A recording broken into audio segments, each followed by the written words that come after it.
இளமையை பராமரிக்கிற ஒரு இளைஞன் சொன்னான். அதனால் அது மாதிரி அதை நம்ம மனசில் வச்சுக்கிட்டு இப்போ ஒரு கூட்டம் வந்துட்டீங்க. ஓரளவு நீங்கள் கேட்குற நேரம் வரைக்கும் நான் பேசிட்டு இந்த சொற்பொழிவை நம்ம நிறைவு செஞ்சுக்கலாம். ஏன்னா இன்னைக்கு மனித வாழ்க்கை அப்படி ஒரு நெருக்கடியான சூழல்ல போய்கிட்டு இருக்கு. வாழ்க்கை அப்படிங்கிறதுக்கு நமக்கு ஒரு அர்த்தமே தெரியல. என்னத்தையோ வாழ்ந்து, என்னத்தையோ இருந்து, என்னத்தையோ போய், இப்படிதான் நம்ம ரொம்ப சலிப்பாயிடுச்சு. இன்னைக்கு வாழ்க்கை ஒரு சலிப்பை நோக்கி நகர்ந்து கொண்டு இருக்கிறது. நான் ஒரு பெரியவர்கிட்ட கேட்டேன், ஐயா வாழ்க்கை எப்படிங்கய்யா போகுது அப்படின்னு கேட்டேன். அவர் சொன்னார், அதை ஏமா கேட்குறேன், வாழை இலையில ஊத்துன ரசம் மாதிரி அது எந்த பக்கம் போகுதுன்னே தெரியாம போய்கிட்டு இருக்குமா அப்படின்னாரு. சரி, வயசான காலத்துல அப்படிதான் சொல்லுவாங்க அப்படின்ட்டு ஒரு நடுத்தர வயது ஒரு அண்ணன்கிட்ட கேட்டேன், ஆனால் வாழ்க்கை எப்படின்னே ஓடுது அப்படின்னு. அவர் சொன்னார், அதை என்னம்மா கேட்குறேன், பைக்கெல்லாம் பெட்ரோல்ல ஓடுது, காரெல்லாம் டீசல்ல ஓடுது, டிவி எல்லாம் கரண்ட்ல ஓடுது, நம்ம வாழ்க்கையே கடன்ல தான் ஓடுது அப்படின்னாங்க. அவருக்கு அப்படி ஒரு வாழ்க்கை. சரி, இவங்கெல்லாம் நடுத்தர வயசு, அவங்க வாழ்க்கை மேலே சோர்ந்துட்டாங்கன்னு ஒரு கல்லூரி மாணவி கிட்ட கேட்டேன், அம்மா வாழ்க்கைனா நீ எப்படிமா பார்க்குறேன்? மேடம் அதெல்லாம் ரொம்ப ஸ்ட்ரெஸ் பண்ணிக்காதீங்க மேடம், ரொம்ப ஈஸி, ரொம்ப ஈஸி. வாழ்க்கைனா ஒன்றும் இல்லை மேடம். பிரம்மா ஒரு போஸ்ட் போடுவார், விஷ்ணு அதை லைக் பண்ணுவார், சிவன் அதை டெலிட் பண்ணிடுவார். இப்படிதான் வாழ்க்கை. வாட்ஸ்அப்பில் வைக்கிற மாதிரி வாழ்க்கையை முடிச்சிருச்சு. எங்கள் பட்டிமன்ற பேச்சாளர்கள் இதை விட சுருக்கமாக சொல்லுவாங்க, வாழ்க்கைனா என்ன, காலையில் கண்ணு முழிச்சா காஃபி, காலையில் கண்ணு முழிச்சா காஃபி, முழிக்கலைன்னா பால், இவ்வளோதான், முடிஞ்சு போச்சு. ஊட்டப்படும் பாலுக்கும் ஊற்றப்படும் பாலுக்கும் இடைப்பட்ட ஒரு சின்னஞ்சிறிய வாழ்க்கை தான் நம்முடைய வாழ்க்கை. ஆனால் அதை நம்ம எவ்வளவு நெருக்கடியாக பின்னி பின்னி பின்னி ரொம்ப அதை சிரமத்திற்கு ஆளாக்கி கொண்டு இருக்கிறோம். அதை இன்னும் கூட இலகுவாக மாற்றிக்கொள்ள நமக்கு கிடைத்த ஒரு மிகப்பெரிய விஷயம்தான் இந்த ஆன்மீகம் என்கின்ற ஒரு அற்புதமான விஷயம். இன்னைக்கு தலைப்பு நமக்கு என்ன தந்திருக்கிறாங்கன்னா, நற்றுணையாவது நமசிவாயவே. நற்றுணைனா என்ன? நல்ல துணை. இப்போ நம்ம எங்கே போனாலும் தனியாக போவோமா? ஆண்கள் சில நேரம் அவங்க பாட்டு தனியாக போயிடுவாங்க, பெண்கள் தனியாக போக மாட்டோம். எங்கேயாவது போனால் நமக்கு யாராவது ஒருத்தவங்க துணைக்கு வேணும். ஒரு கோவிலுக்கு வர்றோமா, ஏக்கா ஏன் அப்படியே போய் குருசாமி கோயிலில் சாமியை கும்பிட்டுட்டு பொங்கலை போடுவாங்க, சாப்பிட்டுட்டு இந்த கவிதா வேறு என்னத்தையும் பேசுகிறாங்க, கொஞ்சம் நேரம் கேட்டுட்டு அப்படியா வருவோம். சரி வா, இங்கேயே உட்காந்து மாமியார் மூஞ்சியே எவ்வளோ நேரம் பார்க்குறது, மருமக மூஞ்சியே எவ்வளோ நேரம் பார்க்குறது, அவன் மூஞ்சியை தான் பார்ப்போமேன்ட்டு வந்துடுவாங்க. ஒரு சினிமாவுக்கு போகிறதுக்கு ஒரு துணை இருப்பாங்க, சினிமா ரசிக்கிறதுக்குன்னே சில செட்டு இருப்பாங்க. எல்லாம் சேர்ந்து தாய் கிழவி படத்துக்கு போவோமா, ராதிகா அப்படி வர்றாளம்ல அப்படின்ட்டு அது ஒரு கேங்காக போய் கேட்கன்னு அந்த படத்தை பார்த்து சிரிச்சுட்டு வருவோம். சந்தைக்கு போகிறதுக்குன்னு சில ஃப்ரெண்ட்ஸ் வச்சுருப்பாங்க, நல்ல காய்கறி எல்லாம் அவங்க நமக்கு செலக்ட் பண்ணி தருவாங்க. ஜவுளி கடைக்கு போகிறதுக்குன்னே சில ஃப்ரெண்ட்ஸ் வச்சுருப்போம்ல, அந்த கடைக்காரனை பைத்தியமாக்கி லூஸாக்கி அவன் ஏன்டா இந்த வேலைக்கு சேர்ந்தவங்கன்னு வெறுப்பாகிற வரைக்கும் அதை எடு, இதை எடு, பச்சை கலர் எடு, லைட்டு ப்ளூ கலரில் எடுத்து அவனை பாதி லூஸ் ஆக்கி ஒரு சேலையை எடுத்துகிட்டு வருவோம். 500 சேலையை எடுத்து போட வச்சு ஒரு சேலையை எடுத்துகிட்டு வருவோம். அதுக்கு ஒரு ஃப்ரெண்டை கூட்டு போவோம். இப்படி ஒவ்வொரு விஷயத்துக்கும் நமக்கு யாராவது ஒரு துணை தேவைப்படுகிறது. ஹாஸ்பிட்டல் போகணும்னா அதுக்குன்னு ஒருத்தங்க, வீட்டில் இருக்கிற பொண்ணோ பையனோ மருமகளோ யாரோ ஒருத்தங்க நமக்கு துணை தேவைப்படுகிறது. அப்போ எல்லா இடத்துக்கும் நமக்கு துணை தேவைப்படுகிறது. இல்லை மனுஷங்க இல்லாட்டாலும் ஏதாவது ஒரு பொருள் துணை தேவைப்படுகிறது. மழை பெய்யும் போது ஒரு குடை தேவைப்படுது, வெயில் அடிக்கும் போது ஒரு செருப்பாவது தேவைப்படுது, இருட்டு நேரத்துக்கு ஒரு டார்ச் லைட்டு தேவைப்படுது. அப்போ எல்லா நேரத்திலும் நமக்கு ஏதாவது ஒன்று துணையாக தேவைப்படுகிறது. ஆனால் இந்த துணையாக இருப்பது நல்ல துணையா? துணைன்னு ஒன்று வேணும். இந்த துணை நல்ல துணையா, கடைசி வரைக்கும் நம்ம கூட வரப்போகிற துணையா, இறுதி வரைக்கும் நம்மை முக்தி அடைய செய்வதற்கு அது துணை நிற்குமா? இந்த கேள்வியை நாம ஆராய்ந்து பார்த்து விட்டோம் என்றால், நற்றுணையாவது நமசிவாயவே என்கின்ற வார்த்தையின் அர்த்தம் நமக்கு புரிந்துள்ளது. இப்போ மழை நேரத்தில் கொடை எடுத்துட்டு போறோம், அது ஒரு நல்ல துணை தான். ஆனால் மழை நின்றுச்சுன்னா இந்த கொடை நமக்கு துணையா? அது சுமையா மாறிடும். கொஞ்ச நேரம் வரைக்கும் அது துணையா இருந்தது, இப்போ என்னவா மாறிடுச்சு? சுமையா மாறிடுச்சு. செருப்பு நமக்கு துணை தான். புது செருப்பு போட்டுட்டு வர்றோம், கோயிலுக்குள்ள போட்டு வர முடியாது, வெளியில போட்டுட்டு நிம்மதியாக உள்ள உட்காந்துருப்பீங்களா? புது செருப்பு நான் பாட்டுக்கு இந்த தூணுக்கிட்ட போட்டேன்னா அந்த தூணுக்கிட்ட போட்டேன்னா ஒரு அம்மா வேற நின்று அதையே முறைச்சு பார்த்துச்சுக்கா, நான் எதுக்கு ஓடி போய் எட்டி பார்த்துட்டு வரட்டா? நீ எட்டி பார்த்துட்டு வராத, அங்கேயே உட்காந்து போகும், நிகழ்ச்சி முடிஞ்ச உடனே அப்படியே போட்டுட்டு போகலாம் சொல்கிறோமா? இங்கே வர்ற வரைக்கும் அது துணை. ஆனால் உள்ளே வந்ததுக்கப்புறம் அது என்னாச்சோ ஏதாச்சோங்கிற சிந்தனை நமக்கு ஒரு சுமையாகி விடுகிறது. அதே மாதிரி பழகுற எல்லாருமே நமக்கு துணை தானா? 4 வருஷத்துக்கு முன்னாடி ஒருத்தவங்க கூட கழுத்தை சேர்ந்து கட்டிக்கிட்டே தெரியணும், திடீர்னு என்ன அவளை காணும்னா அவள் தான் எனக்கு 1ஆம் நம்பர் எதிரி, அவன் எனக்கு எவ்வளவு துரோகம் செஞ்சுட்டா தெரியுமா அப்படிங்காங்க. ஆண்களும் பாருங்க, ஒருத்தர் பிசினஸ் பார்ட்னர் நான் வேற இவர் வேறு கிடையாதுங்க, உடலும் உயிருங்கிறாங்க. ஒரு 10 வருஷம் கழிச்சு வந்தாங்க, என்னை ஏமாத்திட்டு எல்லாத்தையும் எடுத்துட்டு ஓடிட்டாங்கிறாங்க. அப்ப அன்னைக்கு அவ்வளவு துணையா இருந்த ஒரு மனிதர் ஒரு 10 வருஷத்துக்குள்ள எதிரியாகிறார். 4 வருஷத்துக்கு முன்னாடி நமக்கு துணையாக இருந்த ஒரு தோழமை இன்னைக்கு நமக்கு துரோகியாக மாறி விடுகிறது. அப்ப எதை நீங்க நல்ல துணை என்று சொல்ல முடியும்? நான் ஒரு செய்தி படிச்சேன், எனக்கு ரொம்ப அதிர்ச்சியா இருந்தது. இன்னைக்கு வரைக்கும் நான் அதிர்ச்சியான ஒரு செய்தி. இது எல்லாமே நம்ம கூட ஒட்டி இருக்க வாய்ப்பில்லாத துணைகள். 1853 தாய்லாந்துல ஒரு அண்ணன் தம்பி ஒட்டி பிறந்த 2 சகோதரர்கள், ஒரே உடம்பு 2 தலை உள்ளவங்க. நீங்க சினிமால எல்லாம் பார்த்துருப்பீங்க. இந்த ஒரு படத்துல சூர்யால மாற்றான் படத்துல 2 சூர்யா இருப்பாங்க இல்லையா, அது மாதிரி அவங்க உடம்பை பிரிக்கவே முடியாது, பிரிச்சா அவங்க இறந்து போயிடுவாங்க. அப்படி 2 உடம்பு இருக்கிற ஒட்டியே இருக்கக்கூடிய அண்ணன் தம்பி. அவங்க கொஞ்சம் வளரும் போதே அவங்க ஒரு வித்தியாசமா இருக்கிறாங்கல்ல, அதனால அவங்க கொஞ்சம் சர்க்கஸ் பழகிக்கிறாங்க. அமெரிக்கால ஒரு பெரிய நிறுவனத்துல அவங்களுக்கு சர்க்கஸ்ல வேலை கிடைக்குது.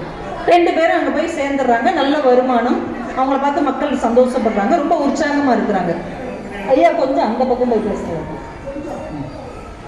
ஏன்னா இவங்க அங்க ஒரு சொற்பொழிவு நடக்கும் போல, நம்ம அதை கேட்போம், சுவாரஸ்யமா இருக்கும். இது கூட ஒரு ஆள் பேசுறதுன்னா 2 ஆள் பேசுறது ஆயிடக்கூடாது, அவ்வளவுதான், வேற ஒன்றும் கிடையாது. இப்ப நம்ம என்ன சொல்லிக்கிட்டு இருந்தோம், இந்த ஒட்டி பிறந்த 2 பேர் இவங்க நல்ல ஒரு 15 வருஷம் 20 வருஷம் நல்லா ஒற்றுமையா வாழ்க்கை போயிட்டு இருக்குது. ஒரு 40 வயசு ஆகுது 2 பேருக்கும். 40 வயசானவுடனே அதுல 2 பேர்ல ஒருத்தர் மூத்தவரா இருப்பார்ல, அவருக்கு திடீர்னு ஹார்ட் அட்டாக் வந்து அவர் இறந்து போறார். அவர் இறந்து ஒரு 1.5 மணி நேரத்துல இவர் இறந்துடுறார். ஏன்னா 2 பேரும் ஒரே உடல் தானே, அதனால ஒருத்தர் வாழ முடியாது. அவர் இறந்து ஒரு 2 மணி நேரத்துல இவர் இறந்துடுறார். அதுக்கப்புறம் தான் ஒரு உண்மை எல்லாருக்கும் தெரியுது, 4 வருஷமா அவங்க ஒருத்தருக்கு ஒருத்தர் பேசிக்கிறதே இல்லையா. 4 வருஷத்துக்கு முன்னாடி ஏதோ ஒரு சண்டை வந்திருக்கு. சண்டை வந்து 2 பேரும் பேசிக்கிறதே இல்லையா. யாரு ஒன்னா ஒட்டியே தான் அவங்க எல்லாமே செய்ய முடியும். காலையில எந்திரிச்சதுல இருந்து தூங்குறதுல இருந்து எல்லா காரியமும் ஒன்னா செஞ்சு ஒன்னாவே இருக்கக்கூடியவங்க 4 வருஷமா பேசிக்கவே இல்லை. எவ்வளவு பெரிய ஆச்சரியம் பாருங்க. இப்போ ஒருத்தவங்க கூட நம்ம பேசலைன்னா அவங்களை மூஞ்சி திரும்பி நம்ம வாட்டு போயிடுவோம். இன்னும் மூஞ்சிலேயே முழிக்க மாட்டேன், அவங்க அந்த பக்கம் வரும்போது நம்ம இந்த பக்கம் போயிடுவோம். ஆனா அப்படி போறதுக்கு வாய்ப்பே இல்லாத 2 பேர் ஒரே கருவில் ஒன்றாக பிறந்து சாகர வரைக்கும் ஒன்றாக இருந்தவர்கள் 4 வருடங்களாக பேசிக்கொள்ளவே இல்லை என்றால் எது நல்ல துணை? நம்ம கூடவே ஒட்டி இருப்பது கூட நல்ல துணையாக இல்லை என்கின்ற அந்த செய்தி எனக்கு ரொம்ப அதிர்ச்சியை தந்தது. அதை ஒருத்தர் உணர்ந்து கை தட்டுறாரு. உண்மைதான் மேடம், கூட பிறந்தவனா இருந்தாலும் அது நமக்கு துணை கிடையாது, கூட பிறந்தவனா இருந்தாலும் அது நமக்கு துணை கிடையாது. பல நேரங்களில் நமக்கே நாம துணை கிடையாது. நம்ம மனசு ஒரு நல்லது சொல்லும், உடம்பு அதை செய்யாது. மனசு என்ன சொல்லும், காலையில எழுந்திரிச்சு ஒரு 1/2 மணி நேரம் நடந்துட்டு வந்தா உடம்புக்கு நல்லதுன்னு சொல்லும். ஆனா உடம்பு கேட்குமா? கேட்காது. உடம்பு சில நேரம் சொல்லும், இதெல்லாம் சாப்பிட்டா நல்லது இல்லை. மனசு சொல்லும், அதெல்லாம் சாப்பிடு, என்ன ஆயிரப்போகுது, சும்மா சாப்பிடு, பார்த்துக்கலாம், அப்படி சொல்லும். அப்ப நமக்கு நாமே பல நேரங்களில் துணையாக இல்லாத ஒரு காலகட்டத்தில் எது நமக்கு நல்ல துணையாக இருக்கும் என்பதை நாம கவனிக்க வேண்டிய ஒரு சூழ்நிலையில் இருக்கிறோம். ஏன் இன்னைக்கு நமக்கு இந்த ஆன்மீகம் தேவையாக இருக்கிறது, இந்த பக்தி ஏன் இன்னைக்கு தேவையாக இருக்கிறது? இன்னைக்கு இது ஒரு அறிவியல் யுகம். அறிவை கொண்டு எதையும் சாதிக்க முடியும் அப்படிங்கிற ஒரு காலகட்டத்தில் இந்த ஆன்மீகத்தை நம்ம கையில் எடுத்துக்கொண்டு என்ன சாதிக்க போகிறோம்? இந்த பக்தியால் நம்ம எதை இந்த வெளியே கொண்டு வர போகிறோம் அப்படின்னு கொஞ்சம் நீங்க யோசிச்சு பாருங்க. இது அப்படியே நம்ம கொஞ்சம் கொஞ்சமா அப்படியே உள்ள போலாம். ஒரு விஷயம் ஞாபகம் வச்சுக்கோங்க. ஸோ ஒரு ஊர்ல போலீஸ் எண்ணிக்கை அதிகமா, பொதுமக்கள் எண்ணிக்கை அதிகமா? பொதுமக்கள் எண்ணிக்கை அதிகம், ரைட். ஒரு பள்ளிக்கூடத்துல ஆசிரியர்கள் எண்ணிக்கை அதிகமா, மாணவர்கள் எண்ணிக்கை அதிகமா? மாணவர்கள் எண்ணிக்கை அதிகம். ஒரு கோர்ட்டுல அந்த நீதிபதி வழக்கறிஞர்கள் எண்ணிக்கை அதிகமா, குற்றவாளிகள் எண்ணிக்கை அதிகமா? குற்றவாளிகள் எண்ணிக்கை தான் அதிகம். ஒரு நிறுவனத்துல மேலதிகாரிகளோட எண்ணிக்கை அதிகமா, வேலை பார்க்குறவங்க எண்ணிக்கை அதிகமா? ஒன்று யோசிச்சு பாருங்க. இந்த குறைவான காவல்துறை, குறைவான அதிகாரிகள், குறைவான ஆசிரியர்கள், அவங்களுக்கு எதிராக இருக்கிற நிறைய பேர் இவங்களுக்கு எதிராக திரும்பினா என்ன ஆகும்? இந்த உலகத்தின் சமநிலை குலைந்து போகும். ஆனா ஒரு நாள் அப்படி எதிராக திரும்ப மாட்டாங்க. எல்லாரும் அப்படி எதிராக திரும்ப மாட்டாங்க. இவங்க கொஞ்சம் பேர் தானே இருக்கிறாங்க, நம்ம ரொம்ப பேர் இருக்கோம், இவங்களை ஒரு வழி பண்ணிடுவோன்னு இறங்க மாட்டாங்க. ஏன் இறங்க மாட்டாங்க? நமக்கு மேல் ஒருவன் நின்று நம்மை கண்காணித்துக் கொண்டிருக்கிறான், நாம ஒழுக்கமாக இருக்க வேண்டும் என்கின்ற ஒரு பொது புத்தி இந்த உலகத்தின் சமநிலையை காப்பாற்றி கொண்டிருக்கிறது என்றால் ஆன்மீகம் தான் இதை காத்து கொண்டு இருக்கிறது. இந்த ஆன்மீகம் என்கின்ற உணர்வு, இந்த பக்தி என்கின்ற உணர்வு இல்லைன்னு வைங்க, இந்த சமூகத்தின் சமநிலை என்னைக்கோ காணாமல் போயிருக்கும். ஏன் இது கரெக்டா போய்கிட்டு இருக்கு ஓரளவாவது அப்படின்னா, மக்களுக்குள்ளே இருக்கக்கூடிய ஒரு உணர்வு, நாம சரியா இருக்கணும், கடவுள் எங்கேயோ இருந்து நம்மளை பார்த்துட்டு இருக்கிறார், நம்ம தப்பு செஞ்சா அவர் தண்டிப்பார் அப்படிங்கிற ஒரு எண்ணத்தை நம்ம முன்னோர்கள், நம்ம தாத்தா பாட்டி நமக்குள்ளே புகுத்தி இருக்கிறார்கள் இல்லையா? அதனாலதான் இந்த ஒழுங்கு இன்றைக்கு வரைக்கும் கெட்டு போகாமல் இருக்கிறது. ஆனா இதை நம்ம அடுத்த தலைமுறைக்கு சொல்லி கொடுத்துருக்கிறோமா? இதே நம்ம சொல்லி கொடுத்துருக்கிறோமா? நமக்கு நம்ம தாத்தா பாட்டிக்கு இருந்த பக்தி நம்ம அம்மா அப்பாவுக்கு இருந்ததா? நம்ம அம்மா அப்பாவுக்கு இருந்த பக்தி நமக்கு இருக்குதா? நமக்கு இருக்கிற பக்தி நம்ம பிள்ளைகளுக்கு இருக்குதானா? குறைந்து கொண்டே வருகிறது. அப்ப இதை நம்ம சரி பண்ணணும்னா என்ன செய்யணும்னா, இந்த பக்தி என்கின்ற பாதைக்கு இந்த குழந்தைகளை எப்படியாவது நகர்த்தி கொண்டு வந்து விட வேண்டும். நம்ம பெரும்பாலும் என்ன நினைக்கிறோம், நம்ம எங்க அந்த லைட் இருந்தா இருக்கட்டும், இல்லைன்னா எடுத்துருங்க, இருந்துச்சுன்னா இருக்கட்டும், இல்லைன்னா எடுத்துருங்க, ஆஃப் ஆகி இருந்தா அப்படியா, சரி சரி சரி சரி சரி வராட்டி ஒன்றும் பிரச்சனை.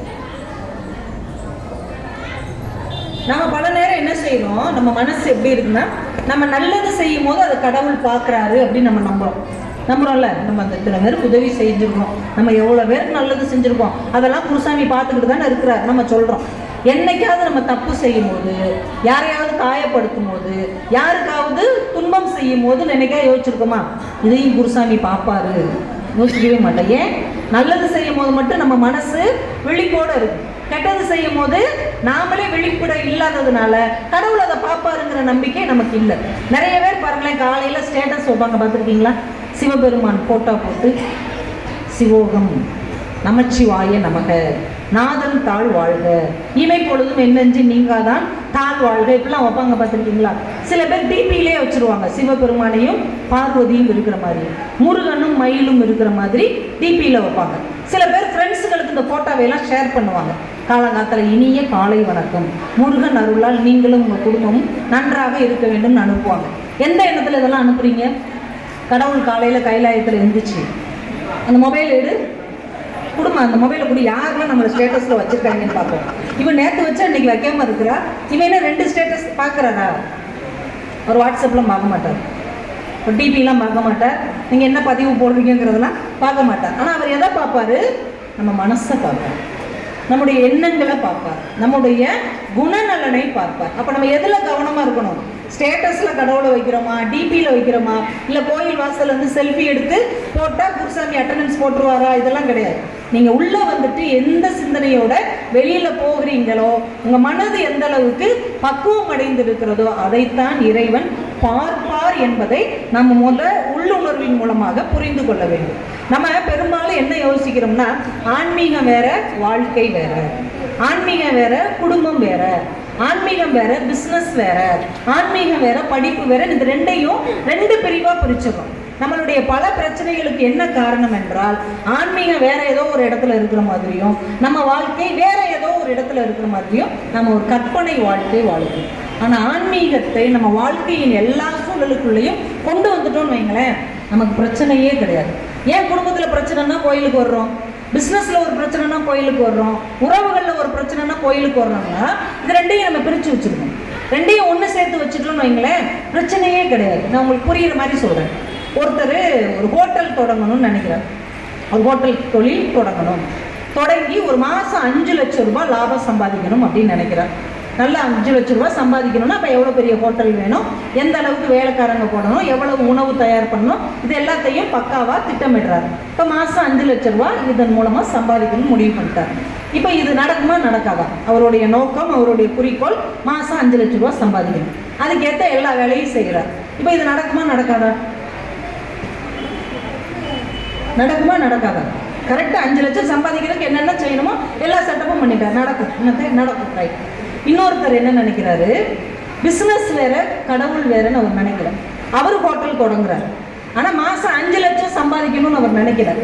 வர்றவங்களுக்கு நல்ல ஆரோக்கியமான உணவு கொடுக்கணும்னு நினைக்கிறார், சுத்தமான தண்ணி கொடுக்கணும்னு நினைக்கிறார், அந்த இடம் சுகாதாரமாக இருக்கணும், ஒவ்வொரு வாடிக்கையாளருமே கடவுளாக அவர் நினச்சி பரிமாறணும்னு நினைக்கிறார். இப்போ இவர் மாதம் மாதம் சம்பாதிப்பாரா சம்பாதிக்க மாட்டாரா? சம்பாதிப்பார்ல. இன்னும் கொஞ்சம் யோசிச்சு பார்த்தீங்கன்னா, இதே அளவில் இவர் போனார்னா அவரை விட இவர் அதிகமாக சம்பாதிக்க வாய்ப்பு இருக்கிறதா இல்லையா? இருக்குன்னு சொல்றவங்க ஒரு கைத்தட்டல் கொடுங்க. இப்ப புரிஞ்சிருச்சா? நம்ம தொழில் வேற, ஆன்மீகம் வேற கிடையாது. நம்ம என்ன நினைக்கிறோம், தொழிலை எப்படி வேணா செய்வோம், என்ன தில்லுமுழு வேணா செஞ்சு சம்பாதிச்சுட்டு அதுல கொஞ்சத்தை கொண்டு வந்து கோயில்ல கொடுத்துட்டோம்னா ஈக்குவல் ஆயிரும் நினைக்கிறோம். அதனாலதான் நமக்கு ஒரு குற்ற உணர்ச்சி, ஒரு பயம், பதட்டம், அந்த பணம் பறிபோறிடுமோ அப்படின்னு ஒரு அச்சம் வருது. ஆனா செய்யற தொழிலையே கடவுளுக்கு செய்யற மாதிரி நினைச்சு செய்யறோம்னு வைங்க. என்ன பிசினஸ் பண்ணாலும், என்ன தொழில் செஞ்சாலும், என்ன வேலை பார்த்தாலும் இதை கடவுள் பார்த்துட்டு இருக்கிறாரு, இதுல வாடிக்கையாளராக இருக்கிறவங்க தான் கடவுள் அப்படின்னு நினைச்சு அதுல ஆன்மீகத்தை புகுத்தி செய்ய ஆரம்பிச்சா அது நியாயமானதாக, நிம்மதியானதாக, லாபம் கொஞ்சம் குறைவாக இருந்தா கூட மன நிறைவோடு அதை செய்ய முடியும். இதைத்தான் நம்முடைய ஆன்மீகம், நம்முடைய பக்தி நமக்கு கொஞ்சம் கொஞ்சமாக எடுத்து சொல்லுகிறது. அதனாலதான் உண்ணும் சோறு, பருகும் நீர், தின்னும் வெற்றிலை எங்கள் கண்ணன் என்று நம்மாழ்வார் பாடினார். நம்ம எதையும் அவங்க பிரிச்சு பார்க்கல. சாப்பிட்ற சோறு கண்ணன் தான், பருகிற நீர் கண்ணன் தான், திங்கிற வெத்தலை கூட கண்ணன் தான் நம்மாழ்வார் பாசுரத்துல பாடுறார். பாரதி இன்னும் அழகா சொல்றார், மலைக்கு குடை, பசிக்கு உணவு, எங்கள் வாழ்வுக்கு எங்கள் கண்ணன் அப்படின்னு பாடுறார். பசியில நான் சாப்பிட்றேனே அது கண்ணன் தந்தது, இந்த வெயிலுக்கு கொடையா நான் பிடிச்சிட்டு போறேனே அது கிருஷ்ணன் தான், இந்த வாழ்க்கை யார் தந்தது, என்னுடைய பரமாத்மா தான் கொடுத்தான்ற அந்த எண்ணம் நமக்குள்ளே வந்து விட்டால், அன்றாட வாழ்க்கையில் ஆன்மீகத்தை நீங்கள் சேர்த்து விட்டால் நம்ம கோயிலுக்கு வந்து இவ்வளவு சோகமா உட்கார்ந்துருக்க வேண்டாம். ஒவ்வொரு தடவை நம்ம கோயிலுக்கு வருவது ஒரு உற்சாகமான கொண்டாட்டமாக, நன்றி சொல்லுவதற்கு ஒரு வாய்ப்பாக மாறிவிடும். இவ்வளவு சோகமெல்லாம், இவ்வளவு துயரமெல்லாம் நம்ம முகத்தை வச்சுட்டு வர வேணும். நல்லா சந்தோஷமா, உற்சாகமா, ஐ குருசாமியை போய் பார்த்து இந்த வாரம் இவ்வளவு ஹாப்பியா இருந்தேன், இவ்வளவு நல்ல விஷயம் எனக்கு நடந்திருக்கு, உனக்கு நன்றி சொல்லிட்டு போக வந்தேன் அப்படின்னு வருவோம். ஆனா நம்ம ஏன் என்னத்துக்கு வர்றோம்? ஒவ்வொரு வாரமும் போன வாரம் தான் உங்ககிட்ட அதை சொன்னேன், அன்னைக்கு தான் நீ செய்யலை, இந்த வாரமாவது அதை செய் அப்படின்ட்டு வர்றவங்கள. என்ன காரணம்? நம்ம அதையும் இதையும் பிரித்து பார்க்குறோம். இப்போ மருமகளையே வந்து ஒரு வெளியிடத்துக்கு வரும்போது யாரோ ஒரு விஐபி வந்தால் எவ்வளோ அழகாக அவங்களை நம்ம ரிசீவ் பண்ணுறோம். அதே மாதிரி நம்ம மருமகள்கிட்ட அன்பை காட்டி பாருங்களேன், அதே அன்பை மாமியார்கிட்ட காட்டி பாருங்களேன். இங்கே வந்து கோயிலில் வந்து என் மருமக என்னை இப்படி சொல்லிட்டா, எங்கள் மாமியார் எப்போ சாவுன்னே தெரில அப்படின்னு கோயிலில் வந்து சொல்ல போகிறோமா? இல்லை. அப்ப ஆன்மீகம் வேற, குடும்ப வாழ்க்கை வேற, ஆன்மீகம் வேற, பிசினஸ் வேற என்று பிரித்து பார்க்காமல் எல்லா இடங்களிலும் கடவுள் இருக்கிறார், எல்லா இடத்திலையும் குருசாமி உட்கார்ந்து பார்த்து கொண்டிருக்கிறார் என்கின்ற அந்த பாவனை நமக்குள்ளே வந்துவிட்டால் இந்த பிரச்சனைக்கு எந்த ஒரு வாய்ப்பும் இல்லாமல் போய்விடும். அதைத்தான் நம்ம ஆன்மீகத்தின் அடிப்படையாக நம்ம உணர்ந்து கொள்ள வேண்டும். இந்த பக்தி நமக்குள்ள வந்துச்சு, நம்ம எப்படி மாறுவோமாம்? பாரதி தான் சொல்றார், பக்தி உடையார் காரியத்தில் பதறார். இப்போ நம்மளாம் பக்திமான்கள் நினச்சிக்கிட்டு இருக்கோம், ஏதோ வச்சு நினைக்கிறோம். காலையில் எழுந்திரிச்சோடனே நான் சாமி கும்பிடுவேன் மேடம், பத்தி பொருத்துவேன், விளக்கு பொருத்துவேன், கந்த சஷ்டி கவசம் எங்கள் வீட்டில் பாடும், நெத்தி நிறைய நான் திருநீர் பூசுவேன், வாரம் வாரம் கோயிலுக்கு பக்தி, அப்படிதான் நம்ம நினைச்சுக்கிட்டு இருக்கோம். உண்மையிலே நமக்குள்ள பக்தி இருந்தால் நம்ம எப்படி இருப்போமா? காரியத்தில் பதறார். என்ன ஒரு பிரச்சனை வந்தாலும் பதட்டம் இல்லாமல் இருப்போமா? நம்ம அப்படி இருக்கிறோமா? பதட்டப்படுறோம்ல. அப்ப நமக்குள்ள இன்னும் பக்தி முழுமையா வரலன்னு அர்த்தம். நாமே பரிசோதனை செய்து கொள்கிற இடமாக இந்த பக்தியை நம்ம கொண்டு போய் வைக்கணும். பக்தி உடையார் காரியத்தில் பதறார், வித்து முளைப்பது போல மெல்ல செய்து பயனடைவார்னு எழுதுறார். இந்த பக்தி மனசுக்குள்ள எப்படி உழணுமா? படக்குன்னு ஒரு பிரச்சனை வந்தா பக்தி வரக்கூடாது. இயல்பாவே நம்ம பக்தியோட இருக்கணும். ஒரு விதைய பூமியில நட்ட உடனே என்ன ஆகும்? படக்குன்னு மரமாயிருமா? அது முதல் சூரியன் உள்வாங்கும், காத்த உள்வாங்கும், தண்ணியை உள்வாங்கி கொஞ்சம் கொஞ்சமா 2 இலை விடும், அப்புறம் சின்ன செடியாகும், அப்புறம் அது பெரிய மரமாகும். அப்ப இந்த பக்தி என்பது மனசுக்குள்ள வந்த உடனே நம்மை நாம ஒரு பக்குவப்படுத்தணும். எந்த பிரச்சனை வந்தாலும் பதட்டம் இல்லாம உள்ள கடவுள் இருக்கிறார், அவர் நமக்கு வழிகாட்டுவாருங்கிற அந்த குரலை கேட்பதற்கு நம்ம மனசை அமைதிப்படுத்தணும். அதற்கு தியானத்தை கொஞ்ச நேரமாவது மனதை அடக்கி அந்த தியானத்தை நாம கை கொள்ள வேண்டும். இதை நம்ம இயல்பா செய்ய செய்ய என்ன ஆகும்னா, எந்த பிரச்சனை வந்தாலும் அதை நம்ம பதட்டம் இல்லாம சமாளிப்போம். சுவாமி சின்மயானந்தார் ஒரு தடவை என்ன பண்ணியிருக்கிறாரு, டெல்லியில இருந்து மும்பைக்கு போயிருக்கிறார், ஃப்ளைட்ல போயிருக்கிறார். டெல்லியில இருந்து ஃப்ளைட் கிளம்பிருச்சு, மும்பையில இறங்க போகுது. இப்ப அங்க கீழே இந்த கனெக்ஷன் இருக்கும்ல, மும்பையில் உள்ள ஏர்போர்ட்ல இருந்து பனி மூட்டம் அதிகமா இருக்கு, அதனால திரும்ப அந்த ஃப்ளைட்டை டெல்லிக்கே அனுப்பிடுங்கன்றாங்க. ஒரு மறுபடி ஃப்ளைட்டு டெல்லிக்கே வந்துருது. டெல்லிக்கு வந்து இறங்கின உடனே சொல்றாங்க அங்கே எல்லாம் ஆல் கிளியர் ஆயிடுச்சு, திரும்ப போகலாம் அப்படிங்கிறாங்க. இப்போ மறுபடி டெல்லியில இருந்து மும்பைக்கு வந்து இறங்கியாச்சு. இந்த பயணிகள் எல்லாம் அவ்வளோ டென்ஷன் ஆகுறாங்க, ரொம்ப விளங்கும். ஒரு அவசரத்துக்கு தானே ஃப்ளைட்டு பிடிக்கிறோம். டெல்லியில இருந்து மும்பை, மறுபடி மும்பையில இருந்து டெல்லி, டெல்லியில இருந்து மும்பை, நல்லா அலக்கடிக்கிறீங்கப்பா, ரொம்ப சந்தோஷம் அப்படின்னு திட்டிக்கிட்டே எல்லாரும் இறங்குறாங்க. இந்த மனுஷன் சிரிச்சுக்கிட்டே இறங்குறார். யாரு? சுவாமி சின்மயானந்தா சிரிச்சுக்கிட்டே இறங்குறாரு. சீடர்கள் அவரை வரவேற்பு வந்தவங்க கேட்குறாங்க, என்ன சாமி ரொம்ப சிரமப்பட்டீங்களோ, டெல்லியிலேருந்து மும்பைலேருந்து இப்படி அளக்க வச்சுட்டாங்களே, ரொம்ப சிரமப்பட்டீங்களே. என்னடா அப்படி சொல்லிட்டு, ஒரு டிக்கெட்ல நான் 3 தடவை பயணம் செஞ்சிருக்கிறேன், யாருக்கு இந்த வாய்ப்பு கிடைக்கும், நான் ரொம்ப சந்தோஷமா இருந்தேன் அப்படின்னு இருக்காரு. எல்லாரும் அதே ஃபிளைட்ல தானே வந்தாங்க, எல்லாரும் எவ்வளவு டென்ஷன் ஆனாங்க, இங்கிட்டு அலக்களிக்கிறாங்களே ஃபிளைட்ல. ஆனா அவரு ஒரு டிக்கெட் தானே இருந்தேன், டெல்லியில இருந்து மும்பை கூட்டு வந்தாங்க, மறுபடியும் மும்பைல இருந்து டெல்லிக்கு போனோம், மறுபடியும் அங்கிருந்து வந்தோம், செம்ம ஜாலி, எனக்கு 2 டிக்கெட் ஃப்ரீ தான். இப்படி யார் யோசிப்பா? எந்த நேரமும் மனதை பக்குவப்படுத்தி வைப்பவர்களுக்கு ஒரே சூழ்நிலையில் ஒருவர் அதை பதட்டமாக எடுத்துக்கொண்டாலும் இன்னொருவர் அதை பரவசமாக எடுத்துக்கொள்ள முடிகிறது என்றால் அந்த மனசுக்குள்ள பக்தி இருக்கணும். வாரியார் சுவாமி கந்த சஷ்டி அந்த 6 நாள் அப்போ காரைக்குடியில ஒரு தடவை சொற்பொழிவு வாங்கிட்டார். 6 நாளும் விரதம் இருக்கிறார். விரதம் இருந்துட்டு 6 நாள் சொற்பொழிவு முடிச்சுட்டு ட்ரெயினில் அவரை ஏற்றி விடுறாங்க. இப்போ சாப்பிட்றதுக்கு இங்கே எனக்கு நேரம் இல்லை, காலையில் ட்ரெயின்லேயே சாமி கும்பிட்டுக்கிறேன், நீ என்ன பண்ணு, ஆப்பிள தோல் சீவி ஒரு பேப்பரில் வச்சு கூடையில் வைக்க சொல்லிடுவோம் வேலைக்காரன்ட்ட சொல்லி, நான் அங்கே போய் சாப்பிட்டுக்கிறேன்ட்டார். இந்த முதலாளியே வேலைக்காரன் சொல்லிட்டார், ஆப்பிள தோல் சீவி வச்சிருப்பா, சாமியை அங்கே எடுத்துக்கிறோம். சரின்னு அவரும் எல்லாம் கூடையில எல்லாம் வச்சுட்டாங்க. சாமி எல்லாம் கும்பிட்டுட்டு ட்ரெயினில் பக்தி பரவசமாக 6 நாள் பட்னி இருந்திருக்கிறார். 6 நாள் விரதம், ஒவ்வொரு நாள் 2 மணி நேரம் சொற்பொழிவும் பேசியிருக்கார். பசியோட விரதத்தை முடிச்சுக்கலான்னு அந்த பொட்டணத்தை பிரித்து பார்த்துருக்காரு. ஆப்பிள் தோலாக இருந்திருக்கு. 10 ஆப்பிள் தோலை சீவி தோலாக வச்சு அந்த பையன் பொட்டணம் போட்டு வச்சிருக்கான். ஏன்னா இவர் தானே சொன்னார் ஆப்பிளை தோல் சீவி உள்ள எடுத்து வைக்கணும்னு. அவன் என்ன புரிஞ்சுக்கிட்டான், ஆப்பிள் தோலைத்தான் கேட்குறாரு போல சாமின்னு நினச்சி தோலை சீவி பொட்டணம் போட்டு வச்சுருக்கான். இப்போ நம்மளாக இருந்தால் எவ்வளோ வெறி வரும். 6 நாள் நம்ம முருகனுக்கு விரதம் இருந்து சொற்பொழிவு வேற கஷ்டப்பட்டு பேசி விரதத்தை முடிக்கலான்னா இந்த பயப்புல இப்படி வச்சிருக்கானேன்னு எவ்வளோ கோவப்படுவோம், எவ்வளோ திட்டுவோம். ஒன்றும் இல்லை, நம்ம வீட்டு ஆம்பளைகளே அவசரமாக வெளியில் போயிட்டு வீட்டுக்கு சாப்பிட வர்றாங்கன்னு வைங்க, ஒரு தோசை வச்சுட்டு இன்னொரு தோசை திரும்ப லேட் ஆச்சுன்னா என்ன ஆவாங்க? ஏன் அந்த 2 தோசை சுட்டு கொடுத்துட்டு அப்புறம் கூப்பிட வேண்டியதானே, உயிரை வாங்கி தொலைகிற, எவ்வளோ கோவப்படுறோம். ஆனால் சாமி 6 நாள் விரதம், 7ஆம் நாள் ஆப்பிளுக்கு பதிலாக ஆப்பிள் தோல் இருக்கு, அவர் சிரிச்சுக்கிட்டே அந்த குப்பையில் போய் போட்டுட்டு, எம்பெருமான் முருகன் மற்ற எல்லாருக்கும் 6 நாள் விரதம் வச்சா நான் ரொம்ப ஸ்பெஷல் இல்லையா, எனக்கு 7 நாள் விரதம் வச்சிருக்கலாம், நான் இன்னைக்கு விரதம் இருந்துட்டு நாளைக்கு சாப்பிட்டுக்கிறேன். மனசு எப்படி இருக்கு பாருங்க. இப்போ அந்த பக்தியுள்ள மனது எல்லாத்தையும் மகிழ்ச்சியா எடுத்துக்கணும், எல்லா சோதனையும் சாதனையாக எடுத்துக்கணும். நம்ம ஒரு சின்ன விஷயம் வந்தா கூட எனக்கு இன்னும் என்னதான் சோதனை நீ கொடுக்க போற, நடத்திக்கிட்டே இரு, நானும் உன்ட்ட வந்து கெஞ்சிக்கிட்டே இருக்கேன், இதுக்கு நீ என்னை ஒரேடியாக கூட்டு போயிடலாம் அப்படிலாம் சொல்கிறோம்ல.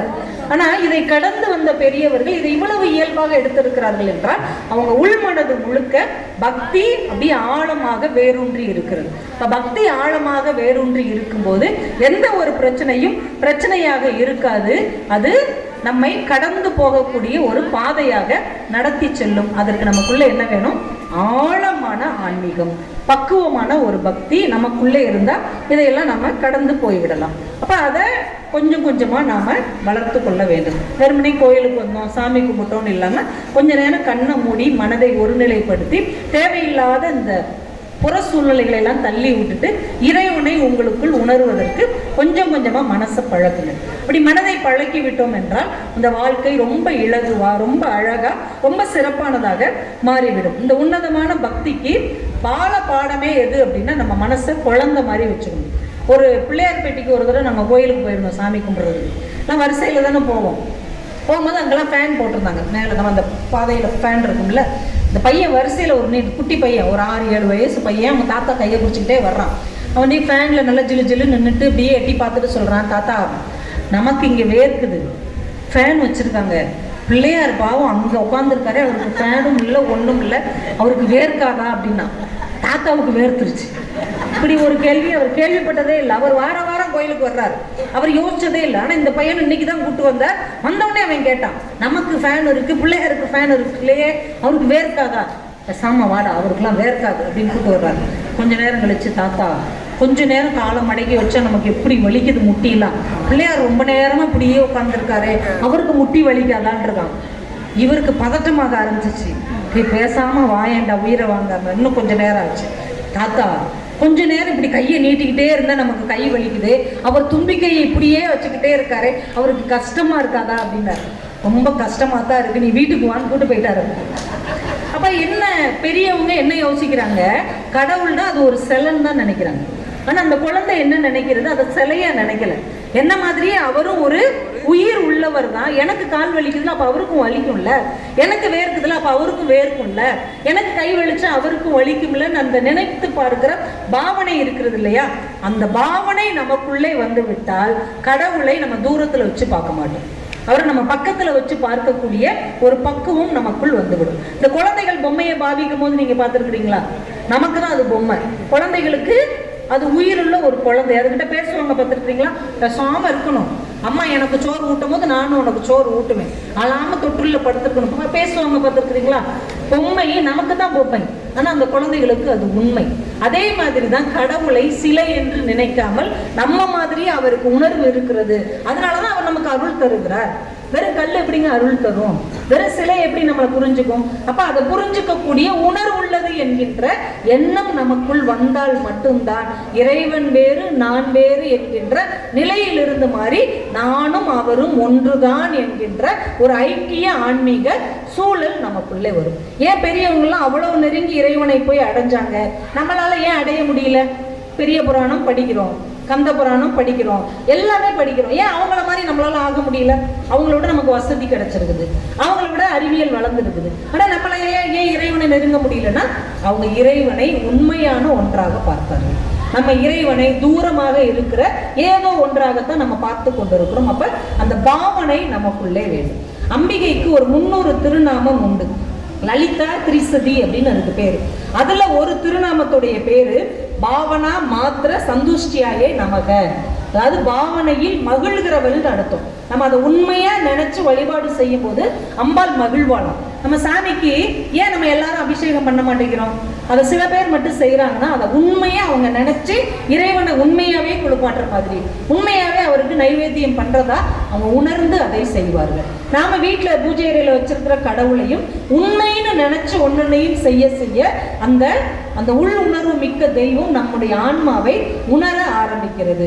அதற்கான வாய்ப்பை நாம கொடுக்க வேண்டும். அதனாலதான் கற்றை சடை வேண்டா, காவி துணி வேண்டா, பாவித்தல் போதும் பரமநிலை எய்தலாமே என்று பெரியவர்கள் சொன்னார்கள். நீங்க வந்து காட்டுக்கு போய் தவம் செய்ய வேண்டாம், காவி துணி உடுத்தி போக வேண்டாம், இறைவன் என் பக்கத்திலேயே இருக்கிறான், அந்த கோயில்ல இருக்கிறவன் உயிர் உள்ளவன்கிற பாவனை இருந்தா போதும் நம்மால் பரமநிலை எய்ய முடியும் என்று பெரியவர்கள் சொல்லி இருக்கிறார்கள். அதனால அந்த நெருக்கத்தை நாம இறைவனுக்குள் உணர்கின்ற ஒரு சூழ்நிலையை நாம உருவாக்கிக்கணும். 63 நாயன்மார்கள் நம்ம படிச்சிருக்கிறோம்ல, 63 நாயன்மார்களும் ஒரே மாதிரி உள்ளவங்களா? ஒவ்வொருத்தவங்களும் ஒவ்வொரு விதமானவங்க. அதுல ஒருத்தர் படை வீரர் இருப்பாரு, ஒருத்தர் படை தளபதி இருந்தாரு, ஒருத்தர் பானை செய்யறவர், ஒருத்தர் நெசவு நெய்கிறவர், ஒருத்தர் விவசாயி, எல்லாருமே அதுக்குள்ள இருந்தாங்க. ஆனா கோயிலுக்குள்ள 63 பேருக்கு சமமான இடமா இல்லையா? 63 பேருக்கு சமமா இடம் கொடுத்துருக்கோம். காரைக்கால் அம்மையார் மட்டும் உட்காந்துருப்பாங்க, ஏன்னா அவங்க கொஞ்சம் ஏஜ் ஆயிடுச்சு, அதனால அவங்களை உட்கார வச்சிருப்பாங்க. அது மட்டும் இல்லாம சிவபெருமானிக்கு அவங்க அம்மா ஸ்தானத்துக்கு போயிட்டாங்க. அவங்க ஏன் அம்மா ஸ்தானத்துக்கு போனாங்க தெரியுமா? சிவனுக்கு அம்மா உண்டா, அப்பா உண்டா? அவர் தாயிலி தந்தை இலி. அவர் வந்து தோற்றமும் முடிவும் இல்லாத ஏக பரம்பொருள் தான் நம்முடைய மகா சிவன். ஆனா அவருக்கு ஒருத்தர் எப்படி அம்மாவை ஆக முடியும்? புனிதவதி அந்த ஊர்ல திருமணமாகி இருக்கிறாங்க. அவங்க கணவர் 2 மாம்பழத்தை கொடுத்து விடுறாரு. இந்த கதை உங்க எல்லாருக்குமே தெரியும். ஒரு மாம்பழத்தை யாருக்கு கொடுத்துடுறாங்க? சிவனடியாருக்கு கொடுத்துட்றாங்க, பசியில வந்தவர். அடுத்து பரமதத்தன் வந்து சாப்பிட வர்றாரு, கணவர் வர்றாரு, அவங்களுக்கு இன்னொரு மாம்பழத்தை நறுக்கி வைக்கிறார். இந்த மனுஷன் ஒழுங்கா தின்ட்டு போலாம்ல, அந்த இன்னொரு மாம்பழம் எங்கங்கிறாரு. அந்த காலத்து லேடி நம்மள மாதிரி இருந்தால் தான் ஒன்று திண்ணீர்ல பேசாம போறனியா நோனு எனக்கு அப்படின்னு சொல்லுவோம். ஆனா அவ பதவிட்டா, ஐயோ இன்னொன்னு கேட்கிறாரே, சிவனடியாருக்கு கொடுத்துட்டோன்னு சொன்னா கோச்சுக்கு வரும், கணவன் தானே பெரிய தெய்வம்னு சொல்லி வச்சிருக்காங்கன்ட்டு உள்ள பூஜைகளை போய் அழுகுது அந்த அம்மா. என் வீட்டுக்காரர் இன்னொரு மாம்பழம் கேட்கிறாரு, என்ன செய்ய? உடனே கடவுள் டிங் அப்படின்னு ஒரு மாம்பழத்தை கொடுத்துட்டாரு. உடனே நறுக்கி கொண்டு வந்து வச்சிருச்சு. அதையாவது அவர் தின்ட்டு போலாம்ல. அந்த மாம்பழத்தை விட இந்த மாம்பழம் ரொம்ப சுவையா இருக்கே, இது எங்க வந்தது? நான் கொடுத்து விட்ட மாம்பழம் இல்லை. இந்த அம்மாவுக்கு பொய் சொல்ல தெரியாது. நம்ம 5000 ரூபாய்க்கு புடவை எடுத்துட்டு 500 ரூபாய்க்கு எடுத்து ஆனந்தத்துல ரிடக்ஷன்ல எடுத்து அப்படின்னு சொல்றோம்ல, அது மாதிரி பொய் சொல்லாம அதுதாங்க இதுன்னு சொல்லிட்டு போயிருக்கலாம். இல்லைங்க, அந்த மாம்பழத்தை அடியவருக்கு கொடுத்துட்டேன், இது சிவபெருமான் எனக்காக ஸ்பெஷலா ஆர்டர் பண்ணி கொடுத்தாரு, அதைத்தான் உங்களுக்கு கொடுத்தேன். சிவபெருமான் உனக்கு மட்டும் ஸ்பெஷலா கொடுத்தாரு? ஆமா, வா வா பூஜாரிக்கு வா, இன்னொரு மாம்பழத்தை வரவழை. உடனே அவ மனசார வேண்டி இருந்தாலும் நம்ப மாட்டார் போல் இருக்கு, நீ மறுபடியும் நிரூபிச்சு தான் ஆகணும். உடனே இன்னொரு மாம்பழம் வந்தோடனே அந்த பதறிட்டாரு, இந்த அம்மா என்ன மேஜிக்லாம் பண்ணுது அப்படின்ட்டு அந்த அம்மா விட்டுட்டு வெளியூருக்கு ஓடிட்டார். அப்படி அங்கே போய் கல்யாணம் முடிச்சு ஒரு குழந்தைய பெற்று இந்த அம்மா கணவன் வருவார், நம்மளை சினிமாவுக்கெல்லாம் கூட்டு போவார்னு உட்காந்துக்கிட்டே இருக்கு மேக்கப் போட்டு. இந்த ஆள் இன்னொரு மனைவியோடையும் இன்னொரு குழந்தையோடய வர்றார். அந்த குழந்தைக்கு புனிதவதின்னு பேர் வச்சிருக்கிறார். நேராக வந்து மனைவி காலில் விழுந்துட்டார். இந்த அம்மாவுக்கு எப்படி இருக்கும்? கணவன் வருவார், சேர்ந்து வாழலாம்னு நினைச்சா அவன் காலில் விழுந்துட்டான். ரைட், இனிமே இந்த வாழ்க்கை சிவன் அருளிய வாழ்க்கைன்னு அவங்க தன்னை பேய் உருவாக மாற்றிக்கொண்டு கைலாயத்தை தலைகீழா நடந்து போறாங்க. இறைவன் இருக்கிற கைலாயத்தை காலால மிதிக்க கூடாதுன்னு கையால மிதிச்சு அப்படியே ஒரு எலும்பு உருவம் போகுது. மேல உமாதேவி அப்படியே தலை சீவிக்கிட்டு இருக்காங்க. ஏதோ ஒரு வித்தியாசமா ஒண்ணு வருதுன்னு எட்டி பாக்குறாங்க. தலைகீழ இந்த அம்மா வந்துகிட்டு இருக்குது. பயந்து போய் எங்க ஏதோ ஒண்ணு வருதுங்க, ஆறுங்க. உடனே அவர் சொன்னார், வரும் இவள் நம்மை பேணும் அம்மைக்கான். சாதாரணமானவ இல்லை, நம்ம 2 பேருக்கும் அவள் தான் அம்மை என்று சிவபெருமானே பட்டம் சூட்டப்பட்டதால் காரைக்கால் அம்மையாருக்கு ஸ்பெஷலா சேர் போட்டு உட்கார வச்சிருக்கோம். ஏன் காரைக்கால் அம்மையாரை மட்டும் அம்மான்னு கூப்பிட்டாரு தெரியுமா? ஒருவேளை அவ சிவனடியாருக்கு மாம்பழம் கொடுக்காம சோறு இன்னும் ரெடி ஆகல, ரெடியான உடனே வாங்கலன்னா பக்கத்து வீட்டுக்கு போங்கன்னு சொல்லியிருந்தா அவ கணவனோட சந்தோஷமா வாழ்ந்து அவளுக்கு 1-2 குழந்தை பிறந்து அந்த குழந்தை அவரை அம்மான்னு கூப்பிட்டுருக்கும். ஆனால் அந்த வாய்ப்பு அவளுக்கு இல்லை. சிவனை நேசித்ததால் பிள்ளை அம்மா என்று கூப்பிடுகிற வாய்ப்பை அவள் இழந்தாள். அதனால் சிவபெருமானே காரைக்கால் அம்மையாரை அம்மா என்று அழைத்து தான் மகனாக மாறிக்கொண்டார். எவ்வளவு பெரிய விஷயம்! ஏதோ ஒரு அழியக்கூடிய பிள்ளைகள் இல்லாமல் சிவனையே பிள்ளையாக அவள் ஏற்றுக்கொள்ளுகிற அளவுக்கு அந்த சூழல் வந்து 63 நாயன்மார்களும் வேறுபட்டவர்கள் என்றாலும் அவங்களுக்கு சமமான இடத்தை நம்முடைய சமயம் தந்திருக்கிறது. என்ன காரணம்? அவங்க சூழ்நிலைக்கு ஏற்ற மாதிரி நம்மால் பக்தி செலுத்த முடியும் என்பதை நமக்கு உணர்த்துவதற்காகத்தான் சேக்கிழார் பெருமான் இவ்வளவு பேரை தேடி கண்டுபிடிச்சு வேற வேற ஊர், வேற வேற காலகட்டம் எல்லாத்தையும் ஒண்ணு சேர்ந்து அந்த திருத்தொண்டர் புராணத்தை அவர் இயற்றுகிறார். அந்த இப்புராணத்தை இயற்றுவதற்கு கூட யார் அடி எடுத்து கொடுத்தார்? உலகலாம் அப்படிங்கிற வார்த்தையை சிவபெருமானே எடுத்து கொடுத்தார். உலகலாம் உணர்ந்து ஓதற்கு அறியவன் நிலவுலாவிய நீர்மொழி வேணியன் அலையில் சோதியன் அம்பலத்து ஆடுவான் மலர் சிலம்படி வாழ்த்தி வணங்குவான்னு அவரை எழுத வச்சு 63 பேரையும் அதுல பதிவு செய்ய சிவபெருமான் வச்சார். அப்ப இது சிவபெருமானால தந்தது, சேக்கிழார் எழுதுனது. எத்தனை பேர் அதை உட்காந்து படிச்சிருக்கோம்? பெரிய புராணம் முழுக்க அது பெரிய புராணமா? சேக்கிழார் வச்ச பேர் திருத்தொண்டர் புராணம். இறைவனை நோக்கி வழிபட்ட 63 தொண்டர்களுடைய புராணம் திருத்தொண்டர் புராணம் வச்சாங்க. ஆனா நம்ம என்ன சொல்றோம்? பெரிய புராணம். ஏன்? அவர் அதை நான் சின்ன வேலை தான் செஞ்சிருக்கிறேன்னு அவர் நினைச்சார். ஆனா நம்ம எப்படி மாத்திட்டோம்? நீ சின்ன வேலை செய்யலையா, பெரிய வேலை செஞ்சிருக்கிற. பெரிய புராணம், தொண்டர்கள் தான் எல்லாவற்றிலும் பெரியவர்கள்னு பெரிய புராணமா மாத்திட்டோம். ஆனா அதை உட்காந்து யாராவது முழுசா படிச்சிருக்கிறோமா? 63 பேருடைய வரலாறு நம்மளுக்கு தெரியுமா? 63 பேருடைய பேராவது நம்மளுக்கு தெரியுமா? தெரியாது. ஏன்னா நமக்கு நேரம் இல்லை. ஆனா சீரியல் பார்க்கறதுக்கு நேரம், வெப் சீரிஸ் பார்க்கறதுக்கு நேரம். முத்து என்ற காட்டான் விஜய் சேதுபதி நடிச்சிருக்கிறார், என்னம்மா எடுத்துருக்குறாங்க அப்படின்னு உட்காந்து பார்க்குறோம். தாய்க்கிழவி ஓடிடியில் வந்துருச்சாமே, தேட்டரில் ஒருக்கா பார்ப்போம், ஓடிடியில் உட்காந்து ஒருக்கா பார்ப்போம், பார்க்குறோம்ல. அதுக்கெல்லாம் நமக்கு நேரம் இருக்குது. ஆனால் பக்திக்கு நேரம் இல்லை. நம்ம உட்காந்து நேரம் ஒதுக்கி இதெல்லாம் படித்தா தானே குழந்தைகளுக்கு சொல்ல முடியும், பேர பிள்ளைங்களுக்கு அதை கொண்டு போய் சேர்க்க முடியும். இப்படி வந்த நேரம் போன நேரம் இப்படி கன்னத்தில் தட்டிட்டு போனோம்னா எது நமக்கு வாழ்க்கையின் முக்தி தருமோ அதற்கு நேரமே தராமல் இந்த மொபைல் ஃபோனுக்கு நாமளும் அடிமையாக இருந்தோம்னா பிள்ளைகளை எப்படி மீட்டு கொண்டு வர முடியும்? 63 பேரும் 63 விதமாக இருக்காங்க. சாக்கிய நாயனார்னு ஒருத்தர் இருக்கிறார். நம்ம நினைக்கிறோம் கோவில், ஆன்மீகம், பக்தி அப்படின்னா நம்ம ரொம்ப பர்ஃபெக்டாக இருக்கணும், அந்த சாமிக்கு செய்கிற நெய்வேத்தியம் ரொம்ப கரெக்டாக இருக்கணும், சாமிக்கு படைக்கிற எல்லாமே சுத்தமாக இருக்கணும், ஆச்சாரமாக இருக்கணும் நம்ம நினைக்கிறோம்ல. நினைக்கிறோமா இல்லையா? ஆனால் கடவுள் அதை எதிர்பார்க்கல. நீங்கள் எந்த எண்ணத்தோட படைக்கிறீங்களோ அதைத்தான் அவர் எதிர்பார்க்குறாரு. 63 நாயன்மாரில் சாக்கிய நாயனார்னு ஒருத்தர் இருந்தார். அவர் நம்ம சைவ குடும்பத்தில் சேர்ந்தவர் இல்லை, அவர் வேற ஒரு சமயத்தை சேர்ந்தவர். ஈசனை தூசனை செய்யும் சமயத்தில் பிறந்தவர். சைவம்லாம் ஒன்றும் கிடையாது, ஈசன் ஒரு ஆளே கிடையாதுன்னு திட்டுகிற ஒரு சமயத்தில் பிறந்து திடீர்னு அவருக்கு ஒரு ஞானோதயம் தோன்றி நாம் இனிமேல் சிவ வழிபாடு தான் செய்யணும்னு இந்த சமயத்துக்கு மாறுறார்.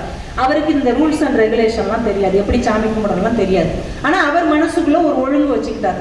சாப்பிட்றதுக்கு முன்னாடி சிவனை வழிபாடு செஞ்சுட்டு சாப்பிடணும் அப்படின்னு முடிவு பண்ணிட்டார். பூக்கள்லாம் கிடைச்சிச்சுன்னா எடுத்துகிட்டு போய் இப்படியே சிவன் மேலே போட்டு சாமி கும்பிட்டுட்டு சாப்பிடுவார். ஒன்றும் பூவே கிடைக்கல. உடனே அவர் என்ன பண்ணியிருக்கார்? சாமி மேலே எதையாவது போடணும், அதுக்கு பூ இருந்தா என்ன, கல் இருந்தா என்னன்னு ரோட்டு ஓரமாக சின்ன சின்ன பொடி பொடி கல்லாக பிறக்கி அதை ஒன்றுன்னா சாமி மேலே எரிஞ்சு சாமி கும்பிட்டுட்டு அப்புறம் சாப்பிட்டுருக்குறாரு. இதை மக்கள் நமக்கு எப்படி இருக்கும், சிவன் மேலே ஒருத்தர் கல்லாக எறிகிறாங்கன்னா அவன் முதல் அடித்து கெட்டி போடுங்கிறாங்கன்னு சொல்லுவோம். ஆனால் சிவபெருமான் அதை ஏற்றுக்கிட்டான். ஏன்னா அவன் கல்லை எரியலை, அவன் மனசத்தான் என் மேலே எரிஞ்சான். அவனுடைய உள்மனது அன்புதான் எனக்கு முக்கியம் என்று அதை சிவபெருமான் ஏற்றுக்கொண்டார். அதைத்தான் சேக்கிழார் எழுதினார். மெய் அன்புடனே எழுந்த வினை தூயவருக்கு மண்ணு மிகு பூசணையாம். மனசு எவ்வளவு தூய்மையாக இருக்கிறதோ அதைத்தான் இறைவன் பூஜைக்கு உரியதாக ஏற்றுக்கொள்வானே தவிர நம்ம எவ்வளோ பெரிய மாலை வாங்கி வச்சிருக்கிறோம், அது ரோஜாப்பூ மாலையா மல்லிகைப்பூ மாலையா, அது காஞ்சிருக்கா நார் வெளியில தெரியுதாங்கிறதெல்லாம் கடவுள் பார்க்க மாட்டார். அதை படைக்கிற மனது எப்படிப்பட்டது என்பதைத்தான் இறைவன் பார்க்கிறாரே தவிர வேற வெளி தோற்றங்கள் அவர் பார்வைக்கு கிடையாது. அதனால மாலையை அவர் பாதத்தில் நாம் போடும்போது நம் மனசையும் சேர்த்து போட்டு விட வேண்டும். அதுதான் உண்மையான பக்தி என்பதை நாம புரிந்து கொள்ள வேண்டும். இன்னும் ஒரு 3 பேருடைய பக்தியை பட்டினத்தார் பாராட்டி சொல்றார். பட்டினத்தாரே எவ்வளவு பெரிய பக்தியாளர், பட்டினத்தார் மாதிரி நம்ம ஆக முடியுமா? அதுவே பயங்கரமான விஷயம். அவர் பூம்புகார் பட்டணத்துல பெரிய வணிகர் குலத்துக்கே தலைவர், பல கப்பல் இருக்கு, கப்பல்ல வியாபாரம் செய்யறவர். அவர் வீட்டுக்குள்ள இந்த குழுக்கன்னு சொல்லுவாங்கல்ல, முன்னாடி நெல்லு போட்டு வைப்பாங்கல்ல, அந்த குழுக்க நிறைய நம்ம ஊர்ல எல்லாம் விவசாய குடும்பத்துல நெல் இருக்கும். அவர் வீட்டுல என்ன இருக்குமா, தங்கம் இருக்குமா, வெள்ளி இருக்குமா, வைரம் வைடூரியம் பவளம், இப்படி நவமணிகளும் அந்த குழுக்க நிறைய இருக்குமா. அவ்வளவு பெரிய பணக்கார். இன்னும் கூட சோழ மன்னனுக்கு காசு கஜானால இல்லைன்னா இவர்கிட்ட கடன் வாங்குவார். யாரு, அரசனே கடன் வாங்குற அளவுக்கு பட்டினத்தார் பெரிய ஆளு, பெரிய செல்வந்தர். அரசன் கூப்பிட்டு விடுவார், கஜானால கொஞ்சம் பணம் இல்லை, நீங்க கொஞ்சம் கடனை கொடுங்க, வரியெல்லாம் சேர்ந்த உடனே நான் உங்களுக்கு வட்டியோட தந்துடுறேன்னு அரசன் இப்படி உட்காந்துருப்பான். இவர் நோட்டெல்லாம் கொண்டு வந்து கடன் கொடுத்துட்டு கையிலுக்கு வாங்கிட்டு போவார். அவ்வளோ பெரிய ஆடு. இப்போ திடீர்னு என்ன ஆயிடுச்சு, அவர் வாழ்க்கையில இறைவனால் அளிக்கப்பட்ட அந்த குழந்தை எல்லா சொத்தையும் விட்டுட்டு காதற்ற ஊசியும் வாராது கான் கடை வழிக்கேன்னு எழுதி வச்சுட்டு போயிருச்சு. இப்போ இந்த குழந்தையே இல்லை, இவ்வளவு செல்வத்தை வச்சு நான் என்ன செய்ய போறேன்? டக்குன்னு அவருக்கு ஒரு ஞானம் பிறந்து எல்லாத்தையும் ஒரு இடத்துல திறந்துட்டு கோவணத்தோட வீட்டை விட்டு கிளம்பிட்டார். எல்லாமே வேண்டாம், ஒரு செகண்ட் தான், எல்லாத்தையும் உதறிட்டு போயிட்டார். ஊரே அதிர்ச்சி ஆயிடுச்சு. நீங்க எவ்வளவு பெரிய தலைவன், அவர் அப்படி வந்தோம்னா தேர்ல ஏறி வருவார், அரசனுக்கு சமமா. அவருடைய ட்ரெஸ் என்ன, அவருடைய அந்த தலைப்பாகை என்ன, எவ்வளவு கம்பீரமா இருந்தார். படக்குன்னு எல்லாத்தையும் விட்டுட்டு இப்படி கோவணத்தோட போயிட்டாரேன்னு ஊரே அலம் மோதுது. இந்த விஷயம் அரசனுக்கு போய் சேருது. அரசனு என்னது, அவர் அப்படி பண்ணிட்டாரு, நமக்கே கடன் கொடுப்பாரு, இப்ப அவரு ஒண்ணுமே வேண்டான்னு போயிட்டாரு, ஐயா எல்லாமே வேண்டான்னு போயிட்டாருங்க. உடனே அரசன் வேகமா அவரை தேடி போறான். ஊருக்கு கடைசியில ஒரு பாறை மேல அப்படியே சம்மணம் போட்டு உட்கார்ந்து இருக்கிறார். ஊரே போய் அவரை தொட்டு கும்பிட்டு இருக்குது. அரசனும் போய் அவரை தொட்டு கும்பிட்டு கை கட்டி கேட்கிறான், நீங்க எவ்வளவு பெரிய செல்வந்தரா இருந்தீங்க, ஊருக்கே தலைவனா இருந்தீங்க, எனக்கே நீங்க தான் கடன் கொடுத்தீங்க, ஏன் இப்படி, இதுல என்ன உங்களுக்கு கிடைச்சது? இப்ப எல்லாத்தையும் உதறிட்டு வந்து உட்காந்துருக்கீங்களே, உங்களுக்கு என்ன கிடைச்சது? அந்த இறைவன் உங்களுக்கு என்ன கொடுத்தான்? அவர் சிரிச்சுக்கிட்டே சொல்லியிருக்கிறாரு, உனக்கு நான் கடன் கொடுப்பேன், நீ உட்காந்துருப்ப. கடன் கொடுக்குற நான் நிற்பேன், கடன் வாங்குற நீ உட்காந்துருப்ப. இப்ப என்கிட்ட எதுவுமே இல்லை, நான் உட்காந்துருக்கிறேன், நீ நிக்கிற. இதைத்தான் எனக்கு ஆன்மீகம். எல்லாத்தையும் துறந்த ஒருத்தனை தானே எல்லாரும் போய் தேடி போறோம். நீங்க வெளிநாட்டுக்கும் நம்ம நாட்டுக்கு ஒரு வித்தியாசம் பார்த்துருக்கீங்களா? ஒருத்தர் பணக்காரன் ஆகணும், செல்வந்தர் ஆகணும்னு நினைச்சாங்களா, வெளிநாட்டில் உள்ளவங்க என்ன செய்வாங்க தெரியுமா? பெரிய பணக்காரங்களை, தொழில ஜெயிச்சவங்களை, இந்த மோட்டிவேஷனல் ஸ்பீக்கர் இருக்காங்கல்ல, அவங்கள தான் போய் பார்ப்பாங்க. சார் நான் இன்னும் வாழ்க்கையில ஜெயிக்கணும், நீங்க எனக்கு ஒரு கிளாஸ் எடுங்க. சார் இன்னும் வாழ்க்கையில நான் முன்னேறணும், நீங்க எப்படி ஜெயிச்சீங்க எனக்கு சொல்லி கொடுங்க அப்படின்னு கேட்பாங்க. ஆனா இந்தியாவில் பணக்காரங்களாம் யாரை போய் பார்ப்பாங்க? காசியில் ஒருத்தர் ஒண்ணுமே இல்லாமல் உட்காந்துருப்பாரு, அவர் போய் முன்னாடி இப்படியே கையை கட்டிக்கிட்டு எனக்கு ஏதாவது ஒரு வார்த்தை சொல்லு, நான் இன்னும் வாழ்க்கையில ஜெயிக்கணும். நடக்குதா இல்லையா? நம்ம இந்தியர்களுடைய கலாச்சாரம் என்ன என்றால், முற்றும் துறந்தவனிடம்தான் ஏதோ ஒன்று இருக்கிறது என்று நம்புகிற பழக்கம் நமக்கு உண்டு. எல்லாத்தையும் வேணும் வேணும்னு சொல்றவங்க கிட்ட வாங்குறதுக்கு என்ன இருக்கு? எதுவுமே வேண்டான்னு போய் ஒருத்தன் உட்காந்துருக்கான் பாரு, அவன்கிட்ட தான் என் அருள் இருக்கு, அவங்கிட்ட தான் இறைவன் இருக்கிறான், அவங்கிட்ட தான் எல்லாத்தையும் கடந்த ஒரு உன்னத நிலை இருக்கிறது என்கின்ற சிந்தனை தான் நம்முடைய இந்திய மரபாக இருக்கிறது. அப்ப அப்படிப்பட்ட பட்டினத்தார் ஒரு செகண்ட்ல எல்லாத்தையும் உதறிட்டு வந்த பட்டினத்தார் சொல்றாரு, நான் பெரிய பக்திமான்லாம் கிடையாது, என்னை விட 3 பேர் இருக்கிறாங்க வில்லாதி வில்லன்கள், அவங்கள மாதிரி என்னால பக்தி செய்ய முடியாது அப்படிங்கிறார். யார சொல்றாரு? 3 பேர். அந்த லிஸ்ட் உங்களுக்கு ஞாபகம் இருக்கா? வாளால் மகவறிந்து ஊட்ட வல்லேன் அல்லேன். யாரு வாளால பிள்ளைய அறிஞ்சி கடவுளுக்கு கொடுத்தது? சிறு தொண்டர். சிறு தொண்டரும் மனைவிக்கு எப்படி ஒரு சோதனை இறைவன் வச்சான். நரமாமிசம் தான் இந்த சிவனடியார் சாப்பிடுவாரு. குடும்பத்துல ஒரு பிள்ளையா இருக்கணும், ஒரு ஆம்பளை பிள்ளையா இருக்கணும். அந்த குழந்தைய தாயும் தந்தையும் சேர்ந்து தான் அறியணும். அம்மாவும் அப்பாவும் அழக்கூடாது, அந்த குழந்தையும் அழக்கூடாது. அந்த பிள்ளைய வெட்டி கறி சமைச்சு தரணும். இப்படி ஒன்று வச்சாங்களே டெஸ்ட். அதுல ஜெயிச்சவர் யாரு? சிறு தொண்டர். வாழால் மகவறிந்து ஊட்ட வல்லேன் அல்லேன். என்னால் அப்படிலாம் செய்ய முடியுமா? பட்டினத்தார் சொல்றார், இப்படி பிள்ளைய வெட்டி கொடுன்னா நான் வீட்டுக்கு முடியுமா? எம்மா முடியாது. 4 ஆறில் கண்ணிடந்து அப்ப வல்லேன் அல்லேன். 4 6 10 நாள். 10 நாள் தான் கண்ணப்பருக்கும் சிவபெருமானுக்கும் தொடர்பே. அது வரைக்கும் அவருக்கு சிவன்னா என்ன தெரியாது. அதுக்கப்புறமா சிவன்னா என்னன்னு தெரியாது. அது குடிமியான் மலைன்னு பேரு. அந்த சாமிக்கு பேரு குடிமியான்னு இவரைய வச்சுக்கிட்டார். அங்க ஒரு குடிமியான் உட்கார்ந்துருக்கிறாரு அப்படின்னு. வேட்டைக்கு போன கண்ணப்பன் சிவபெருமான தற்செயலா தான் பாக்குறாரு. அந்த சிவலிங்கத்தை பார்த்த உடனே அவருக்குள்ள ஒரு மகிழ்ச்சி. ஐயோ, இது எனக்கு உரியது, இது என்னோட அப்பன், நான் இவனுக்கு உரியவன் ஒரு எண்ணம் அடிமனசுல இருந்து வருது. ஒரு வேடன், சாதாரண பன்றியை வேட்டையாடுகிற ஒரு படிப்பறிவில்லாத ஒரு வேடன். அவனுக்கு அவங்க மேல அப்படி ஒரு ஆசை, அப்படி ஒரு பாசம். பார்க்குறான், பொங்கச்சோறு வச்சிருக்கிறாரு. ஏற்கனவே ஒரு ஐயர் வந்து பூஜை செஞ்சிருப்பார்ல, பொங்கச்சோறும் பூவும் வச்சிருக்கிறாரு. ஆனால் பொங்கச்சோறு போய் இவருக்கு வச்சிருக்காங்க. பொங்கச்சோறு சாப்பிட்டு இவர் எப்படி வாழ முடியும்? நம்மளாம் என்னைக்கே பொங்கச்சோறு சாப்பிட்ருக்கோமா? தூக்கி எறி, எல்லாத்தையும் தூக்கி எரிஞ்சிட்டு இவர் எப்படி வழிபாடு செய்யணும்? நண்பன் சொல்கிறான். ஒருத்தர் வருவார், ஒரு ஐயர் ஒருத்தர் வருவார், ஒரு குடம் நிறைய தண்ணியை கொண்டு வருவார், இது மேலே ஊற்றி கழுவுவார், அப்புறம் பூவெல்லாம் பறித்து வைப்பார், அப்புறம் இந்த பொங்கச்சோரை வைப்பார், கும்பிடுவார், போயிடுவார். ஓ, இதுதான் கும்பிடணும். ஆனால் சாப்பாடு இது கொடுக்கக்கூடாது, இது செட் ஆகாது, நல்லா ஸ்ட்ராங்காக ஹெல்த்தியாக கொடுக்கணும், வா அப்பாவும் அப்படின்னு போய் நல்ல ஒரு பன்னியை வேட்டையாடுறாங்க. வேட்டையாடி அதோட ஈரல் தான் நல்ல சத்து. அதை அப்படி தீயில வாட்டுறாங்க. வாட்டிட்டு அது வெந்திருக்கா வேகலையான்னு தெரியணும்ல. அதை எடுத்து சாப்பிட்டு பார்க்குறாரு. எது ருசியாக இருந்தோ அதெல்லாம் ஒரு பேப்பரில் எடுத்து வச்சுக்கிட்டாரு, ஒரு இலையில. எது எது நல்லா இருந்துச்சோ அதை சாப்பிட்டு பார்த்து எடுத்து வச்சுக்கிட்டாரு. அதை சுருட்டி வச்சுக்கிட்டு அப்புறம் வேற என்னடா செய்யணும்? அந்த சாமிக்கு எதான் சாமியை குளிப்பாட்டணும்ல. வாட்டர் கேன் எதுவும் இல்லை, வாட்டர் பாட்டில் இல்லை, குடம் இல்லை. பார்த்தார், வாயே வாட்டர் பாட்டில், தண்ணியை வாயில் எடுத்துக்கிட்டார். சாமிக்கு பூ வைக்கணும்ல, இந்த பூவை பறித்து என் தலையில வை, அவனை வச்சு விட்டான். கையில கறி, வாயில தண்ணி, தலையில பூ. இப்படி யாராவது பூஜைக்கு போவாங்களா? ஒருத்தன் போனோம்னா அவன் நம்ம என்ன செய்வோம்? கோவிலுக்குள்ள அவனை முதல் அனுமதிப்போமா? ஆனால் அவர் போறார். நேராக போய் பன்றிக்கறியை வச்சு வாயில இருக்கிற தண்ணீரால அவருக்கு அபிஷேகம் பண்ணி தான் தலையில இருக்கிற பூவை எடுத்து அப்படி வச்சு, இப்பதான் அழகா இருக்கிறார். நான் டெய்லி இது மாதிரி உனக்கு பூஜை பண்றேன், நல்ல கறி ஜோர்மா சாப்பிட்டு சந்தோஷமா இரு, சரியா? உனக்கு வேற ஒரு பன்னியை வேட்டையாடிட்டு வரேன்னு போயிட்டான். சாயந்தரம் நம்மால் வர்றார் பூசாரி.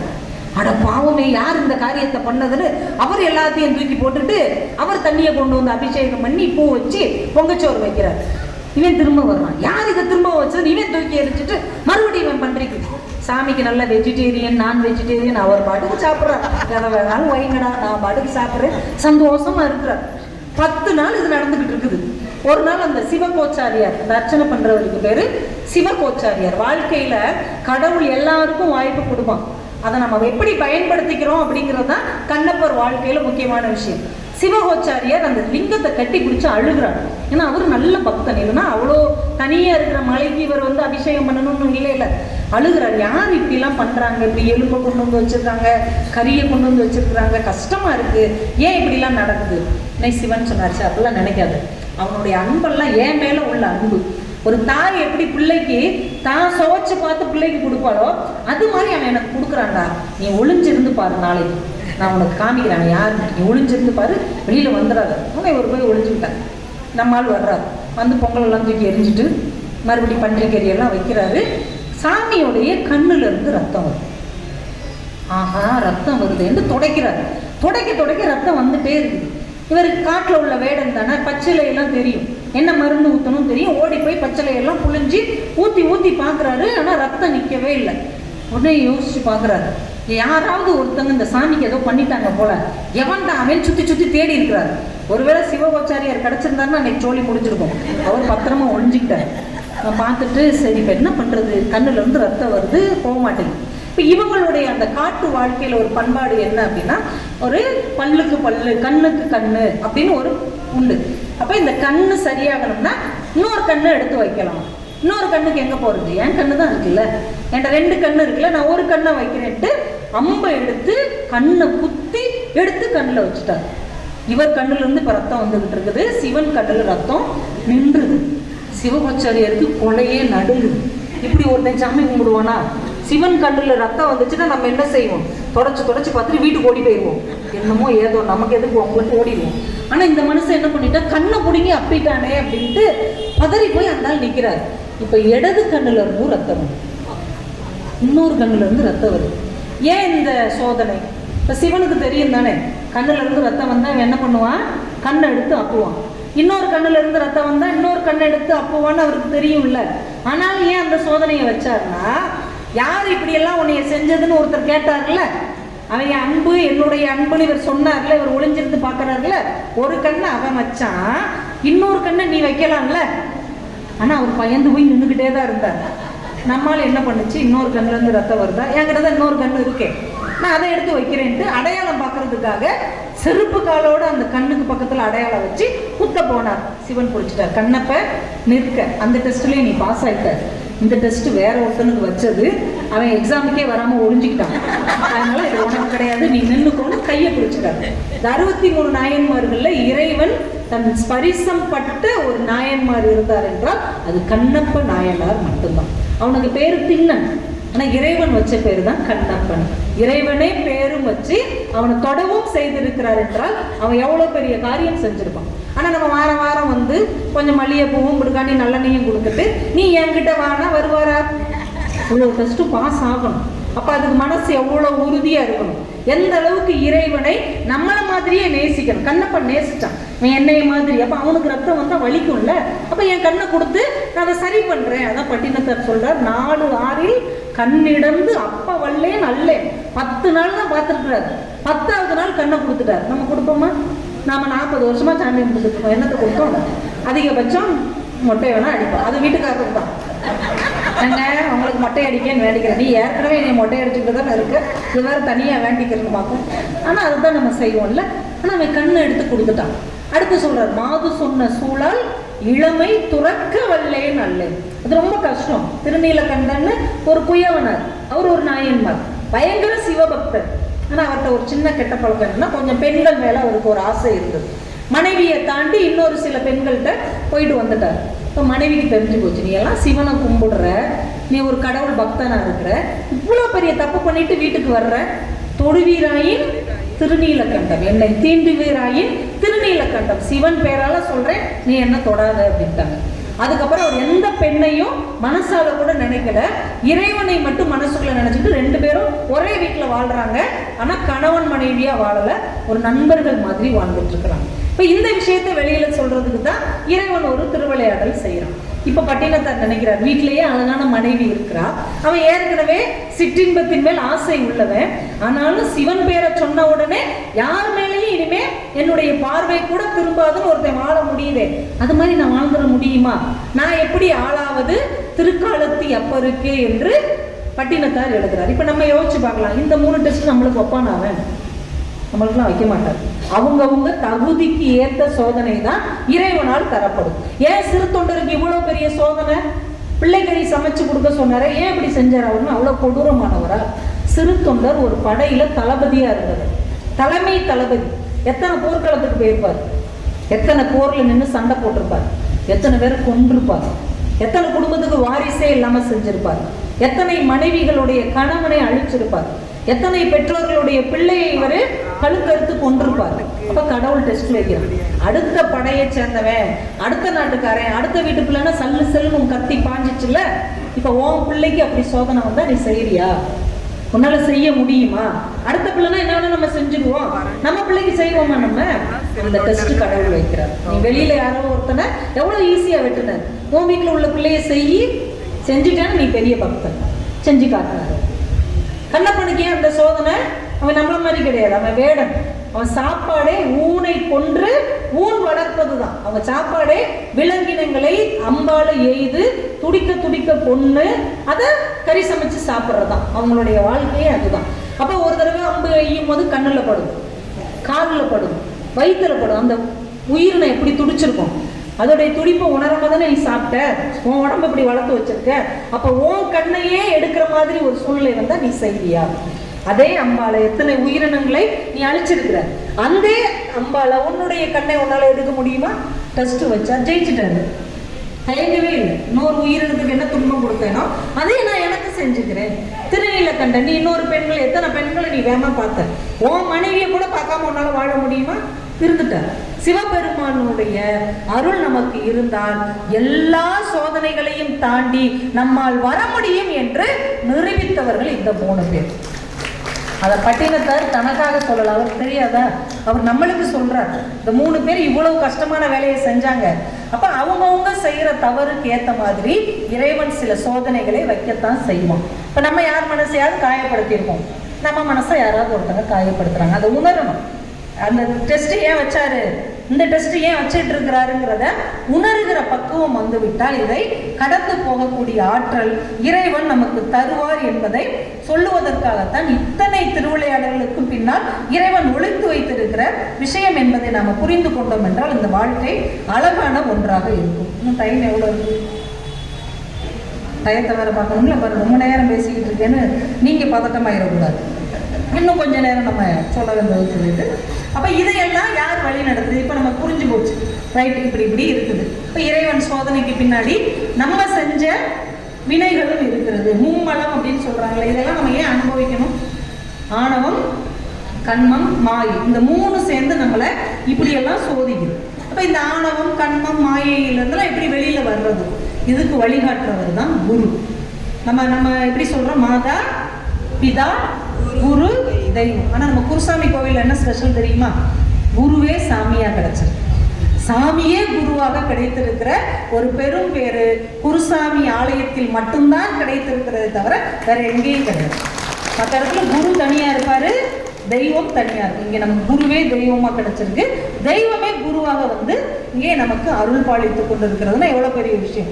அப்ப இந்த குரு நம்மை வழி நடத்துவார்.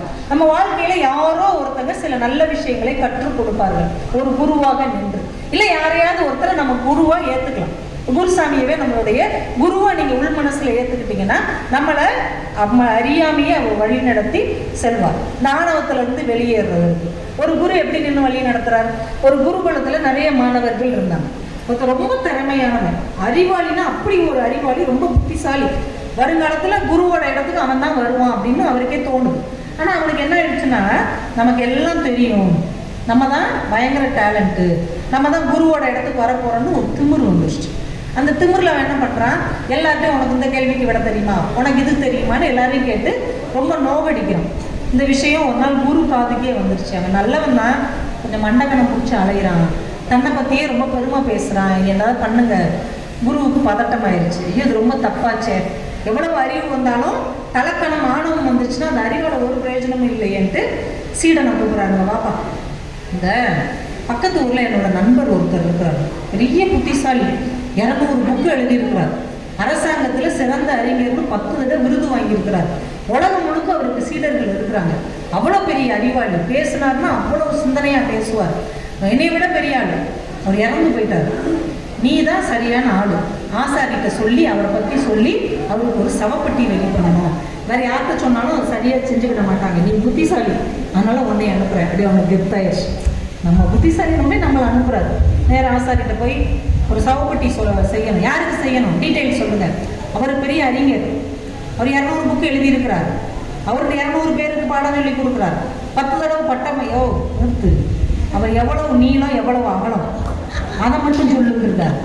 என்ன என் லூஸ் மாதிரி பேசுறேன், அவரை பத்தி எவ்வளவு சொல்றேன், 200 புக்கு எழுதியிருக்கிறாரியா, 2000 பேர் அவருக்கு சீடர்களா இருக்கே, கொன்றுவேன் உன்னைய, நானும் உன்னைய மாதிரி வேலையேற்றவே நினைச்சேன், அவன் எவ்வளவு நீளம் எவ்வளவு அகலம் அதை மட்டும் சொல்லு, செத்ததுக்கு அப்புறம் அவன் 200 புக்கு போட்டிருந்தா என்ன, 2000 பேருக்கு பாடம் சொன்னா என்ன, இல்ல பட்டை வாங்கினா தான் என்ன, அதை பத்திலாம் எங்களுக்கு கவலை இல்லை, செத்த பிறகு அந்த போனம் தான் அப்பா யாருன்னு சப்புன்னு அரைஞ்ச மாதிரி ஆயிடுச்சு. இறந்த பிறகு இந்த அறிவு, இந்த திறமை, இந்த புத்திசாலித்தனம் ஒண்ணுமே கிடையாது, அது வெறும் பணம் தான். பெயரினை நீக்கி பிணமென்று பெயரிட்டு திருமூலர் எழுதினார்ல, இருக்கிற வரைக்கும் தான் அவருக்கு பெரிய பதவி, பெரிய பட்டம், பெரிய பணம். இறந்ததுக்கு அப்புறம் இதை எப்ப எடுப்பீங்க இப்படிதானே கேட்குறாங்க. அது வரைக்கும் அவர் நமக்கு மாமாவா இருப்பார். நமக்கு பெரியப்பாவாக இருப்பார், அந்த ஊர்லேயே பெரிய தலைவராக இருப்பார். ஆனால் இறந்ததுக்கப்புறம் இது எப்போ எடுப்பீங்க? இவர் உங்கள் தலைவரா இருக்கட்டியா, இவர் எடுத்துட்டீங்கன்னா நாங்கள் சீக்கிரம் போய் குளிச்சுட்டு வேலைக்கு போகணும் சொல்கிறோமா இல்லையா? அப்போ உயிர் இருக்கிற வரைக்கும் இந்த உடலுக்கு இருக்கிற மதிப்பு உயிர் போனதுக்கப்புறம் கிடையாது. இவனுக்கு அப்படியே சவுண்டில் அடித்த மாதிரி ஆயிடுச்சு. அப்போ இந்த படிப்பு இந்த அறிவுலாம் ஒன்றும் கிடையாது போலையே. ஒரு ஆசாரி அவரை வெறுமனே உயரம் அகலம் தானே கேட்குறாரு. நேராக குருக்கிட்ட போய் தலை குனிஞ்சு வந்தான். என்ன சவப்பட்டி அடிச்சாச்சா அப்படின்னாரு. என் ஆணவத்து மேலே சவப்பட்டி அடிச்சாச்சுன்னு கேட்டாங்க. இப்போ நமக்கு எப்போ நான் அப்படிங்கிற ஒரு நிமிர்வு வரும்போதெல்லாம் இந்த நான் அப்படிங்கிறது நான் கிடையாது அப்படிங்கிற ஒரு உணர்வை நமக்கு ஆன்மீகம் தரும். இப்போ நாமளே கேட்டுக்கிடுவோம்ல, நீங்கள் யார் அப்படின்னு கேட்டால் என்ன சொல்லுவோம்? நம்ம பேரை சொல்லுவோம். இப்போ என்னை கேட்குறாங்க நீ யாருன்னா கவிதா. அப்போ கவிதான்னு பேர் வச்சவங்களாம் நானா? ராஜபாளையத்தில் ஒரு 1000 கவிதா இருப்பாங்க, அது பூரா நானா? அப்போ அது வெறும் பேர், அது வெறும் எழுத்து. எங்கள் அம்மா அப்பா வச்சுருக்குறாங்க, அப்போ அது என்னோடது கிடையாது. அப்போ நீ கவிதா கிடையாது. அப்போ நான் யார்? நான் ஒரு எம்ஏ படிச்சிருக்கேன், எம்காம் படிச்சிருக்கிறேன், பிஹெச்டி படிச்சுட்டு இருக்கிறேன். அப்போ அதுதான் நானா? எம்ஏ பிஹெச்டி படித்தவங்க நானாயிட முடியுமா? இது ஆசிரியர்கள் நமக்கு தந்த கல்வி அறிவு, இது நம்மளோடது கிடையாது. நாமளாவா கற்றுக்கிட்டோம், டீச்சர்ஸ் சொல்லி கொடுத்தாங்க. ஆனாலிருந்து இப்போ வரைக்கும் நம்ம கற்றுக்கிட்டது எதுவுமே நம்மளோடது கிடையாது. நமக்கு முன்னாடி இருக்கிற ஆசிரியர்கள் நமக்கு கற்றுக் கொடுத்தது. அப்போ அந்த படிப்பு நம்மளோடது கிடையாது. அப்போ அந்த உட்கார்ந்துருக்கிறோம்ல, இதுதான் நான் அப்படின்னா இது நானா? இது நம்ம அம்மா அப்பா இந்த இயற்கை கொடுத்த உடல். அப்போ இது நான் கிடையாது. இப்போ எதுதான் நான்? நீங்கள் யார் அப்படின்னு கேட்டால் நீங்கள் எதை தான் சொல்கிறீங்க? நான் வந்து ஒரு 10 ஏக்கர் நிலம் வச்சுருக்கிறேன், ஒரு 100 பவுன் வச்சுருக்கேன். நான் வச்சுருக்கல, பொதுவாக சொல்கிறேன். பட்டிமன்றம் பேசி 100 பவுன் சேர்த்துதான் நினச்சிடுறேன். ஒரு பேச்சுக்கு சொல்கிறேன், 2 வீடு கட்டியிருக்கேன்னு சொல்கிறோன்னு வைங்களேன். அப்போ அதெல்லாம் நம்மளா? அது நம்மளோடது கிடையாது. ஏன்னா அது நம்ம கூட இருக்க போகிறது கிடையாது. இன்னைக்கு இருக்கும், நாளைக்கு இன்னொருத்தருக்கு போயிடும். அப்போ நிலை இல்லாத ஒன்று எப்படி நம்மளோடது ஆகும்? அப்போ நம்ம யார்? இப்போ இந்த கேள்வி உங்களுக்குள்ளேயே கேட்டு பாருங்களேன். நீங்கள் யார்? உங்கள் பேர் நீங்கள் கிடையாது, உங்கள் படிப்பு நீங்கள் கிடையாது, நீங்கள் வச்சிருக்கிற செல்வம் நீங்கள் கிடையாது, உங்கள் உடம்பும் நீங்கள் கிடையாது, இந்த உயிரும் நீங்கள் கிடையாது. ஏன்னா உயிர் நம்மளோடதுன்னா நம்ம சொல்கிற வரைக்கும் அது நம்ம கூட இருக்கணும்ல. இருக்குமா? இத்தனாம் தேதி வரைக்கும் என்கிட்ட இருக்குது மேடம், இது நான் டைரியில் எழுதி வச்சுருக்கேன். யாராவது சொல்கிறீங்களா? யாருக்குமே தெரியாது. அப்போ நம்ம உயிரும் நம்மளோடது கிடையாது. அப்போ எதுதான் நாம? நம்மளுடைய கேரக்டர் தான் நாம. இந்த பூமிக்கு வரும்போது எதுவும் இல்லாமல் வந்தோமா? போகும்போது எதுவும் இல்லாமல் போக போகிறோமா? இடையில இந்த செல்வங்கள்லாம் யாரோ கொடுத்ததா? நம்ம கேரக்டர்னு ஒன்று சொல்கிறோம் இல்லையா? இறைவனுக்கு பணிந்து பணிவோடு எல்லாரோடையும் அன்போடு வாழக்கூடிய இந்த குணம் மட்டும்தான் இறைவனுக்கு நம்மால் கொடுக்கப்படக்கூடிய. அதை மட்டும்தான் அவர் பார்ப்பார். நீங்கள் கொடுக்குற நகையோ கிரீடமோ எதுவும் அவர் பார்க்க மாட்டார். ஏன்னா அது அவர்கிட்ட இல்லாததான். இப்போ நீங்கள் பழமாக வாங்கிட்டு போய் கொடுக்குறீங்க, அவருக்கு சிரிப்பாக வருமா வராதா? உங்கள் தோட்டத்தில் 1000 பழம் இருக்குது, அதில் ஒரு 4 பழத்தை பறிச்சுட்டு வந்து ஒருத்தவங்கள்ட்ட கொடுத்தாருன்னா நீங்கள் என்ன சொல்வீங்க? உனக்கு எவ்வளவு கெழுமிதம் இருந்தா என் தோட்டத்தில் இருந்தே 4 பழத்தை வாங்கிட்டு வந்து என்கிட்டயே கொடுப்பேன் சொல்லுவோம்ல. இது எல்லாமே இறைவனோட தானே. நீங்கள் கொடுக்குற எல்லாமே நீங்களே செஞ்சதா? எல்லாமே அவன் படைப்பில் உள்ளதை கொண்டு போய் அவனுக்கே கொடுத்துட்டு நான் உனக்கு இதெல்லாம் செஞ்சேன்னு சொன்னால் இதெல்லாம் நியாயமா? நியாயமே கிடையாது. அப்போ எதை நம்ம அவனுக்கு கொடுக்கணும்?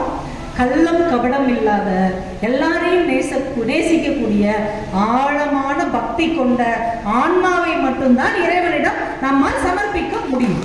அதை தவிர நம்ம சமர்ப்பிக்கிற எதுவுமே அவருக்கு தூசி தான், தூசி கூட கிடையாது. அப்போ இதையெல்லாம் நம்ம கொடுக்கணும்னா நம்மை வழி நடத்துகிற குருவாக நம்முடைய இறைவனை நம்ம ஏற்றுக்கொள்ள முடியும். ஏன்னா குருவுக்கு தான் அவ்வளவு ஆற்றல் உண்டு. ஒரு குருநாதர் என்ன பண்ணியிருக்கிறாரு, இளவரசனே அவர்கிட்ட படிக்க வந்திருக்கான். அரசர் தன் மகனை அவர்கிட்ட அனுப்பியிருக்கான், நல்ல குருநாதர் அப்படின்னு. இவர் அவன் நல்ல பாடம் சொல்லி கொடுக்குறான், அவன் நல்லா கற்றுக்குறான், ரொம்ப பணிவானவன், அவருக்கு ரொம்ப பயந்து வேலை செய்வான், எல்லாம் சொன்னதெல்லாம் செஞ்சான், நல்லா படித்தான். திடீர்னு இப்படி ஒரு கூட்டம் எல்லாம் உட்காந்துருக்குமோ அவனை கூட பலார்னு 2 தடவை அடிச்சிட்டாரு. அவனுக்கு என்னன்னே புரியல, எந்த தப்பும் செய்யாமல் இவர் நம்ம 2 தடவை அடித்தாருன்னு மனசுக்குள்ளே உறுத்திக்கிட்டே இருக்குது. ஆனால் கேட்குறதுக்கு தயக்கமாகவும் இருக்குது. படித்து முடித்து அவன் போயிட்டான். கொஞ்சம் காலமாகுது, அரசனாயிட்டான், அந்த நாட்டுக்கே ராஜாவாயிட்டான். ராஜாவாகி உட்காந்த உடனே அந்த குருநாதரை கூப்பிட்டு விடுங்கடா அப்படின்னா வந்து இப்படி அரசவையில் நின்னார். வணக்கம் ராஜானார். வணக்கம்லாம் இருக்கட்டும், உங்ககிட்ட தானே நான் படித்தேன். ஆமாம், நல்லா தானே படித்தேன், நீங்கள் சொன்னதெல்லாம் செஞ்சேன், மார்க்கெலாம் 100க்கு 100 வாங்கினேன், எதுக்கு என்னை 2 தடவை சம்மந்தம் இல்லாமல் பலார்னு எல்லாருக்கும் முன்னாடி அடிச்சிரு. அவர் சிரிச்சுக்கிட்டே சொன்னார், நாளைக்கு நீங்கள் ராஜாவாவீங்கன்னு எனக்கு தெரியும். ஆன உடனே என்னைய தான் கூப்பிட்டு இந்த கேள்வியை கேட்பீங்கன்னு தெரியும். நான் ஒழுங்காக பதில் சொல்லணும், என்னை தூக்கி ஜெயிலில் போடுவீங்கன்னு எனக்கு தெரியும். ஆனாலும் நான் உங்களை வேணும்னே தான் அடித்தேன், எல்லாருக்கும் முன்னாடி உங்களை அவமானப்படுத்தணுங்கிறதுக்காக தான் அடித்தேன். அதான் ஏன் அடிச்சிங்க?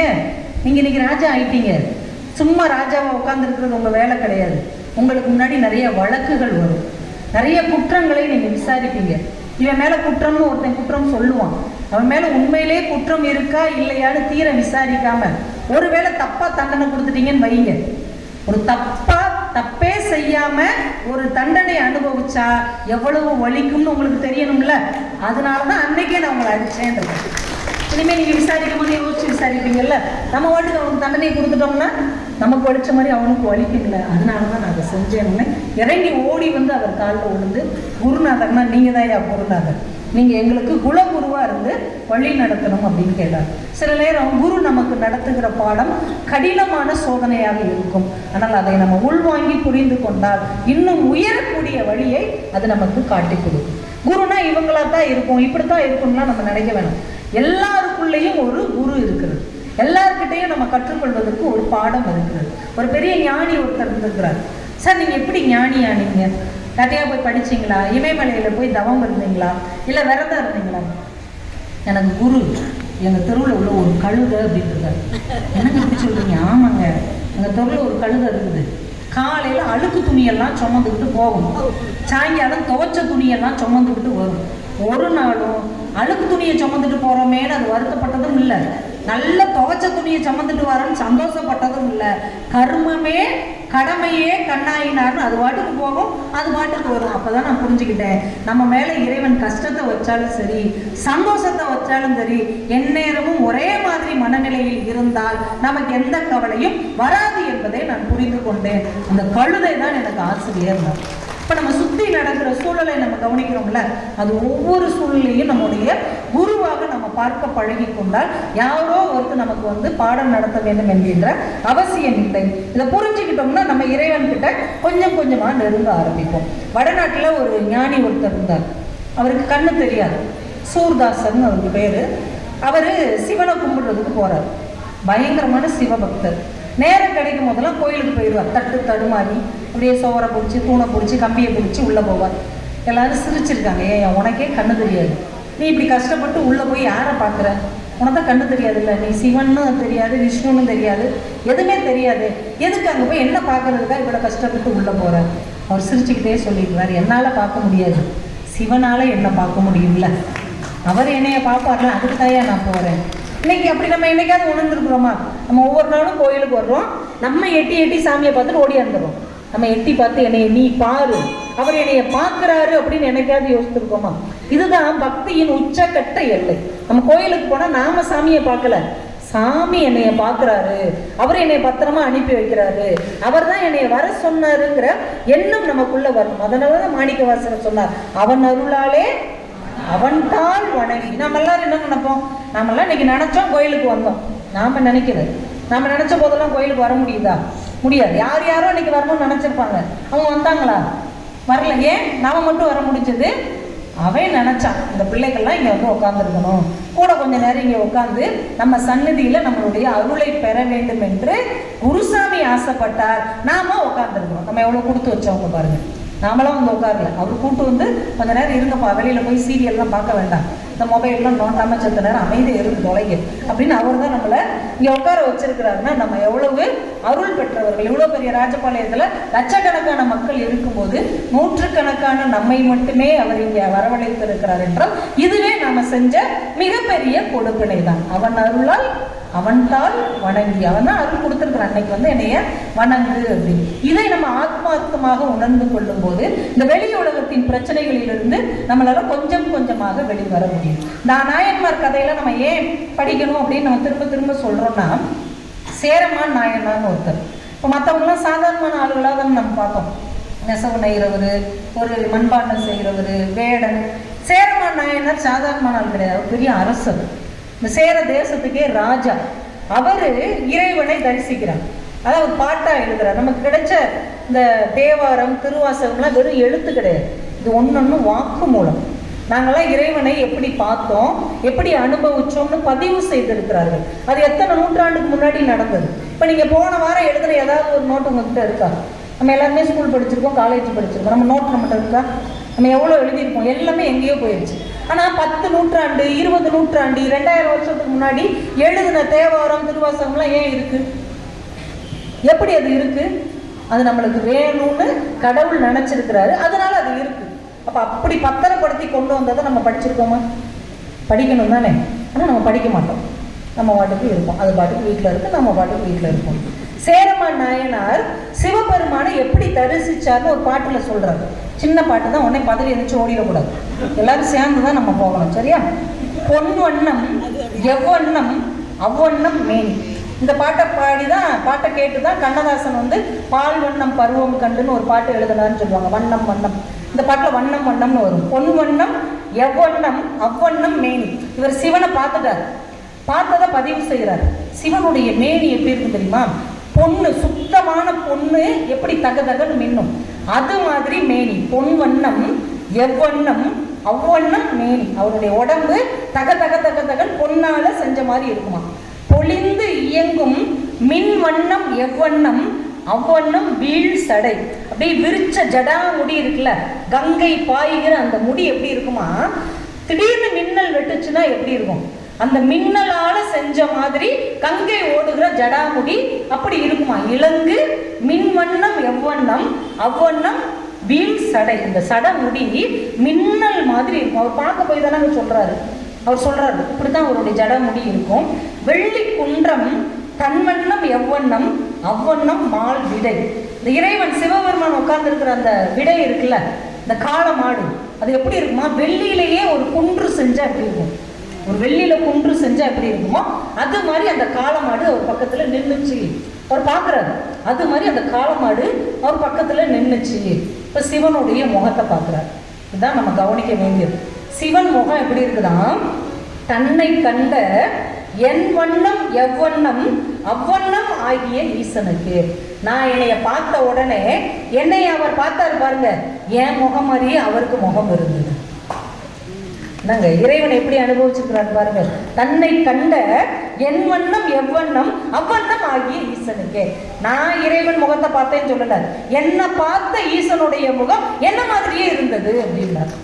இப்போ எவ்வளவு இறைவனோட ஐக்கியமாகி இருந்தா இறைவனுடைய உடம்பு எப்படி இருந்தது, அவருடைய ஜடாமுடி எப்படி இருந்துச்சு, அவருடைய வாகனம் எப்படி இருந்தது, ஆனா முகம் எப்படி இருந்தது? என்ன மாதிரியே அவர் இருந்தார். நம்ம என்ன சொல்லுவோம்? இறைவன் மாதிரி நாங்கள் இருக்கணும்னு நம்ம சொல்லுவோம். ஆனால் இவர் சொல்கிறார் இணைய மாதிரியே அவர் இருந்தார். அப்படின்னா என்ன அர்த்தம்? நான் வேற சிவன் வேறு இல்லை என்று ஒன்றாக ஐக்கியமாக அவரால் முடிந்திருக்கிறது. இப்போ நம்ம பக்தி அந்த அளவுக்கு நெருக்கமாக இருந்தது என்றால் நம்மளால அந்த நல்ல துணையை தேடிக்கொள்ள முடியும். நற்றுணை நமசிவாயன்னு சொன்னாங்கல்ல. அப்போ இவ்வளவு நெருக்கமாக நம்ம போகிறதுக்கு இன்னைக்கு நம்மக்கிட்ட என்ன கருவி இருக்கு? திருநாமம் மட்டும்தான் இருக்கு. நமசிவாய அப்படிங்கிற அந்த பஞ்ச அக்ஷரம் இருக்குல்ல, பஞ்சாட்சரம், அந்த 5 எழுத்து மந்திரத்தை நீங்க உங்களுக்குள்ள நேரம் கிடைக்கும் போதெல்லாம் சொல்லிக்கொண்டே இருங்கள், எண்ணிக்கிட்டே சொல்லாதீங்க. சில பேர் சொல்லுவாங்க, நான் இன்னைக்கு 1,00,000 தடவை நமச்சிவாய். எப்படி 1,00,000 உங்களுக்கு தெரியும்? ஒவ்வொரு தடவை சொல்லும் போது எழுதிக்கிட்டே இருந்தீங்கன்னா நீங்க எழுதுறது நினைவுல இருக்குமா, நமச்சிவாய நினைவுல இருக்குமா? அதனால எத்தனை தடவை சொன்னோங்கிறதுலாம் மேட்ரு கிடையாது.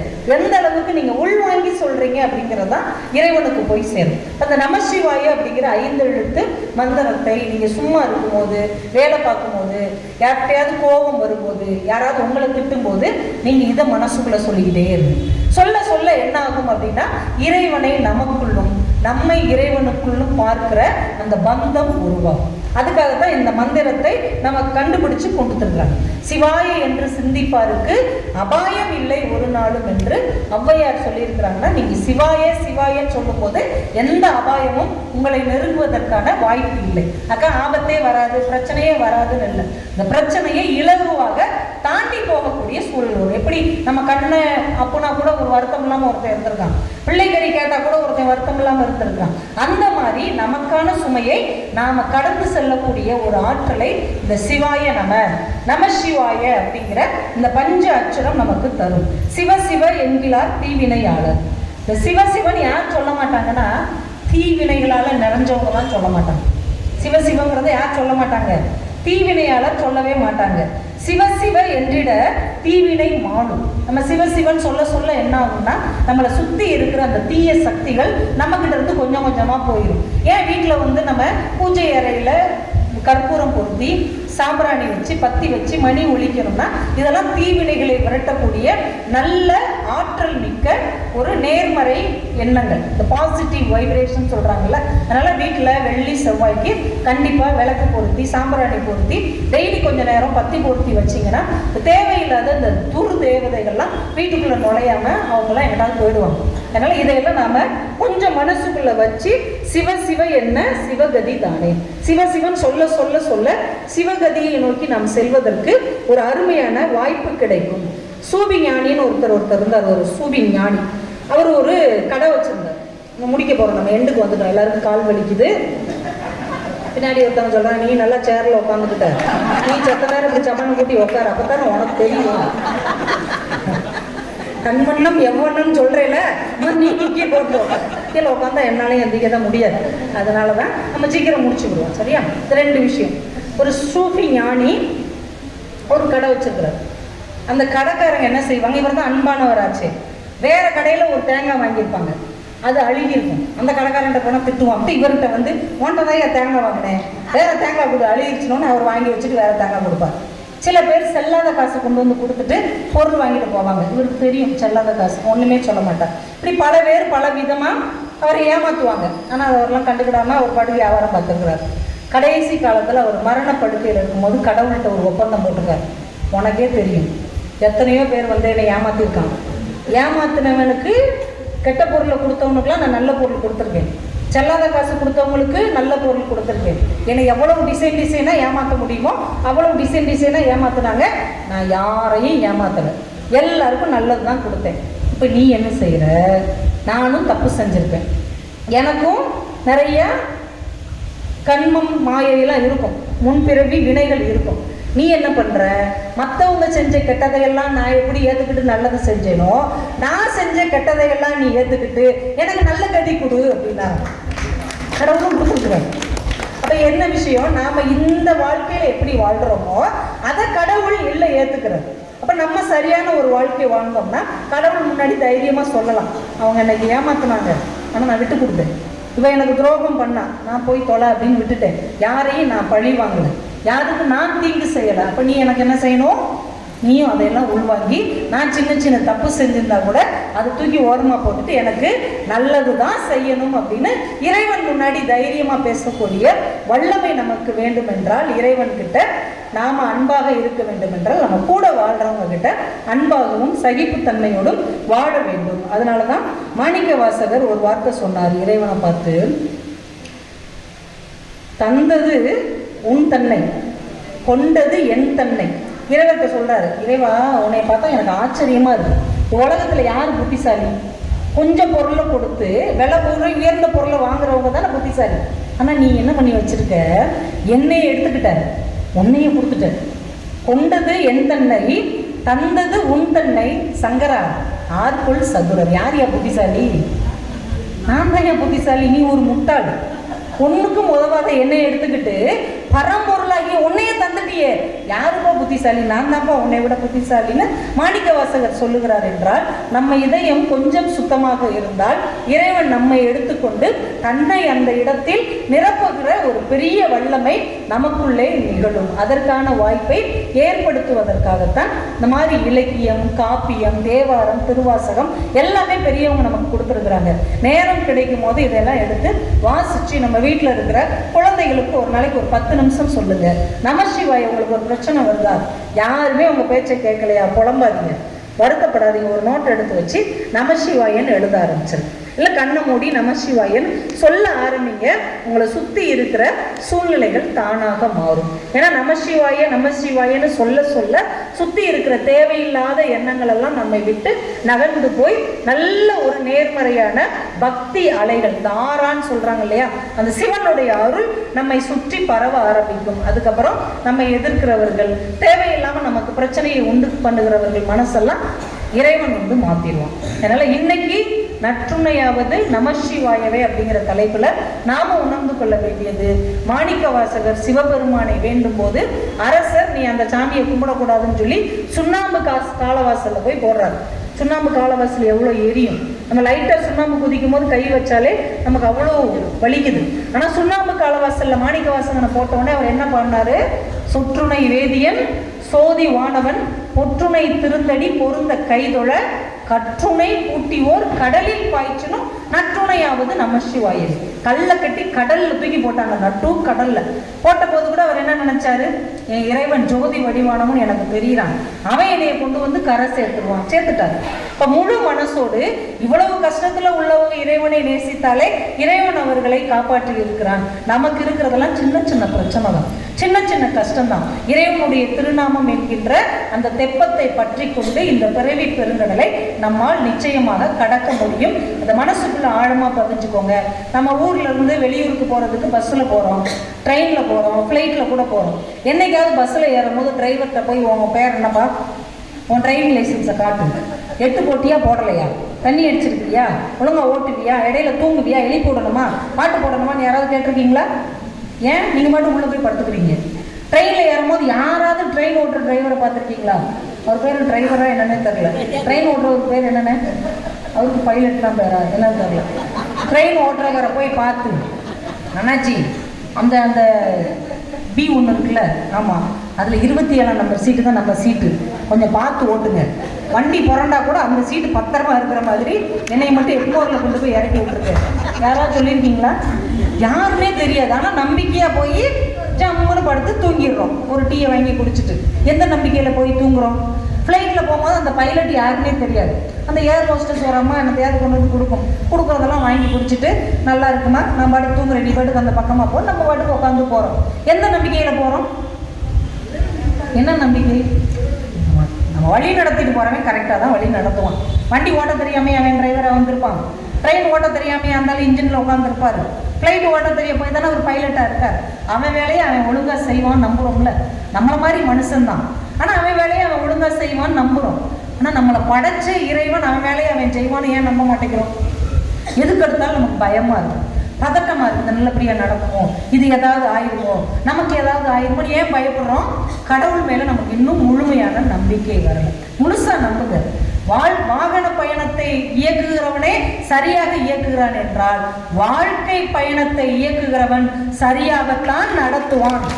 நம்பி போய் உட்காருங்க. உங்களை எந்த ஸ்டாப்பில் கொண்டு போய் விடணுமோ பத்திரமா கொண்டு போய் விட்டுருவார். அதனால் மனசில் எந்த குழப்பமும் இல்லாமல், பதட்டமும் இல்லாமல், அச்சமும் இல்லாமல் இன்னைக்கு இறைவன் அருளால் இங்கே உட்கார்ந்து இருக்கிறதுக்கு நமக்கு ஒரு வாய்ப்பு கிடைத்திருக்கிறது. இது கிடைச்சா போதும். எங்கெங்கேயோ ஏதோ பிரச்சனையில் மாட்டாமல் நிம்மதியாக அவனுடைய சன்னதியில் உட்கார்ந்துருப்பதே ஒரு பெரிய நிம்மதி தான். எந்த கிரகம் நம்மளுக்கு பிடிச்சாலும் பயப்படாதீங்க.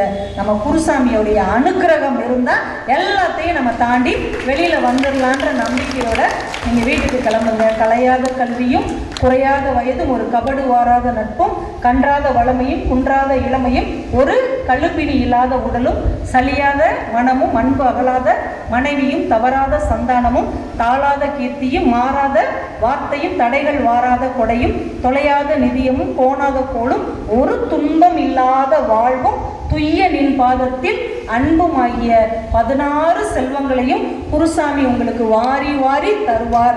நற்றுணையாவது நமசிவாயவே என்கின்ற நம்பிக்கையோடு நிம்மதியாக வீட்டுக்கு போங்க. நடப்பதெல்லாம் நன்மைக்கே. உங்கள் எல்லாருடைய வாழ்க்கையிலும் நல்ல எல்லா செல்வங்களும் நல்ல நிம்மதியும் நல்ல மன அமைதியும் அவர் தர வேண்டும் என்று உங்களுக்காகவும் என் பிரார்த்தனை மலர்களை அவர் பாதக்கமலங்களில் வைத்து தன் தகப்பனாரின் கனவை, அவருடைய ஆசையை லண்டனிலிருந்து பறந்து வந்து இங்கே நிறைவேற்றி இருக்கிற நம்முடைய அன்பிற்கினிய மருத்துவர் திரு பாலாஜி அவர்களுடைய குடும்பம் நல்ல வாழ்வாங்கு வாழ்ந்து இது மாதிரியான திருப்பணிகளை தொடர்ந்து செய்ய வேண்டும். நம்ம ஆலய நிர்வாகத்தை சார்ந்த பெருமக்கள் மிக சிறப்பாக இதை இன்னும் மிகப்பெரிய அளவிற்கு கொண்டு செல்ல வேண்டும் என்று அவர்களுக்கு நம்முடைய வாழ்த்துக்களை சொல்லி இந்த சொற்பொழிவை இத்துடன் நிறைவு செய்கிறேன். நன்றி, வணக்கம்.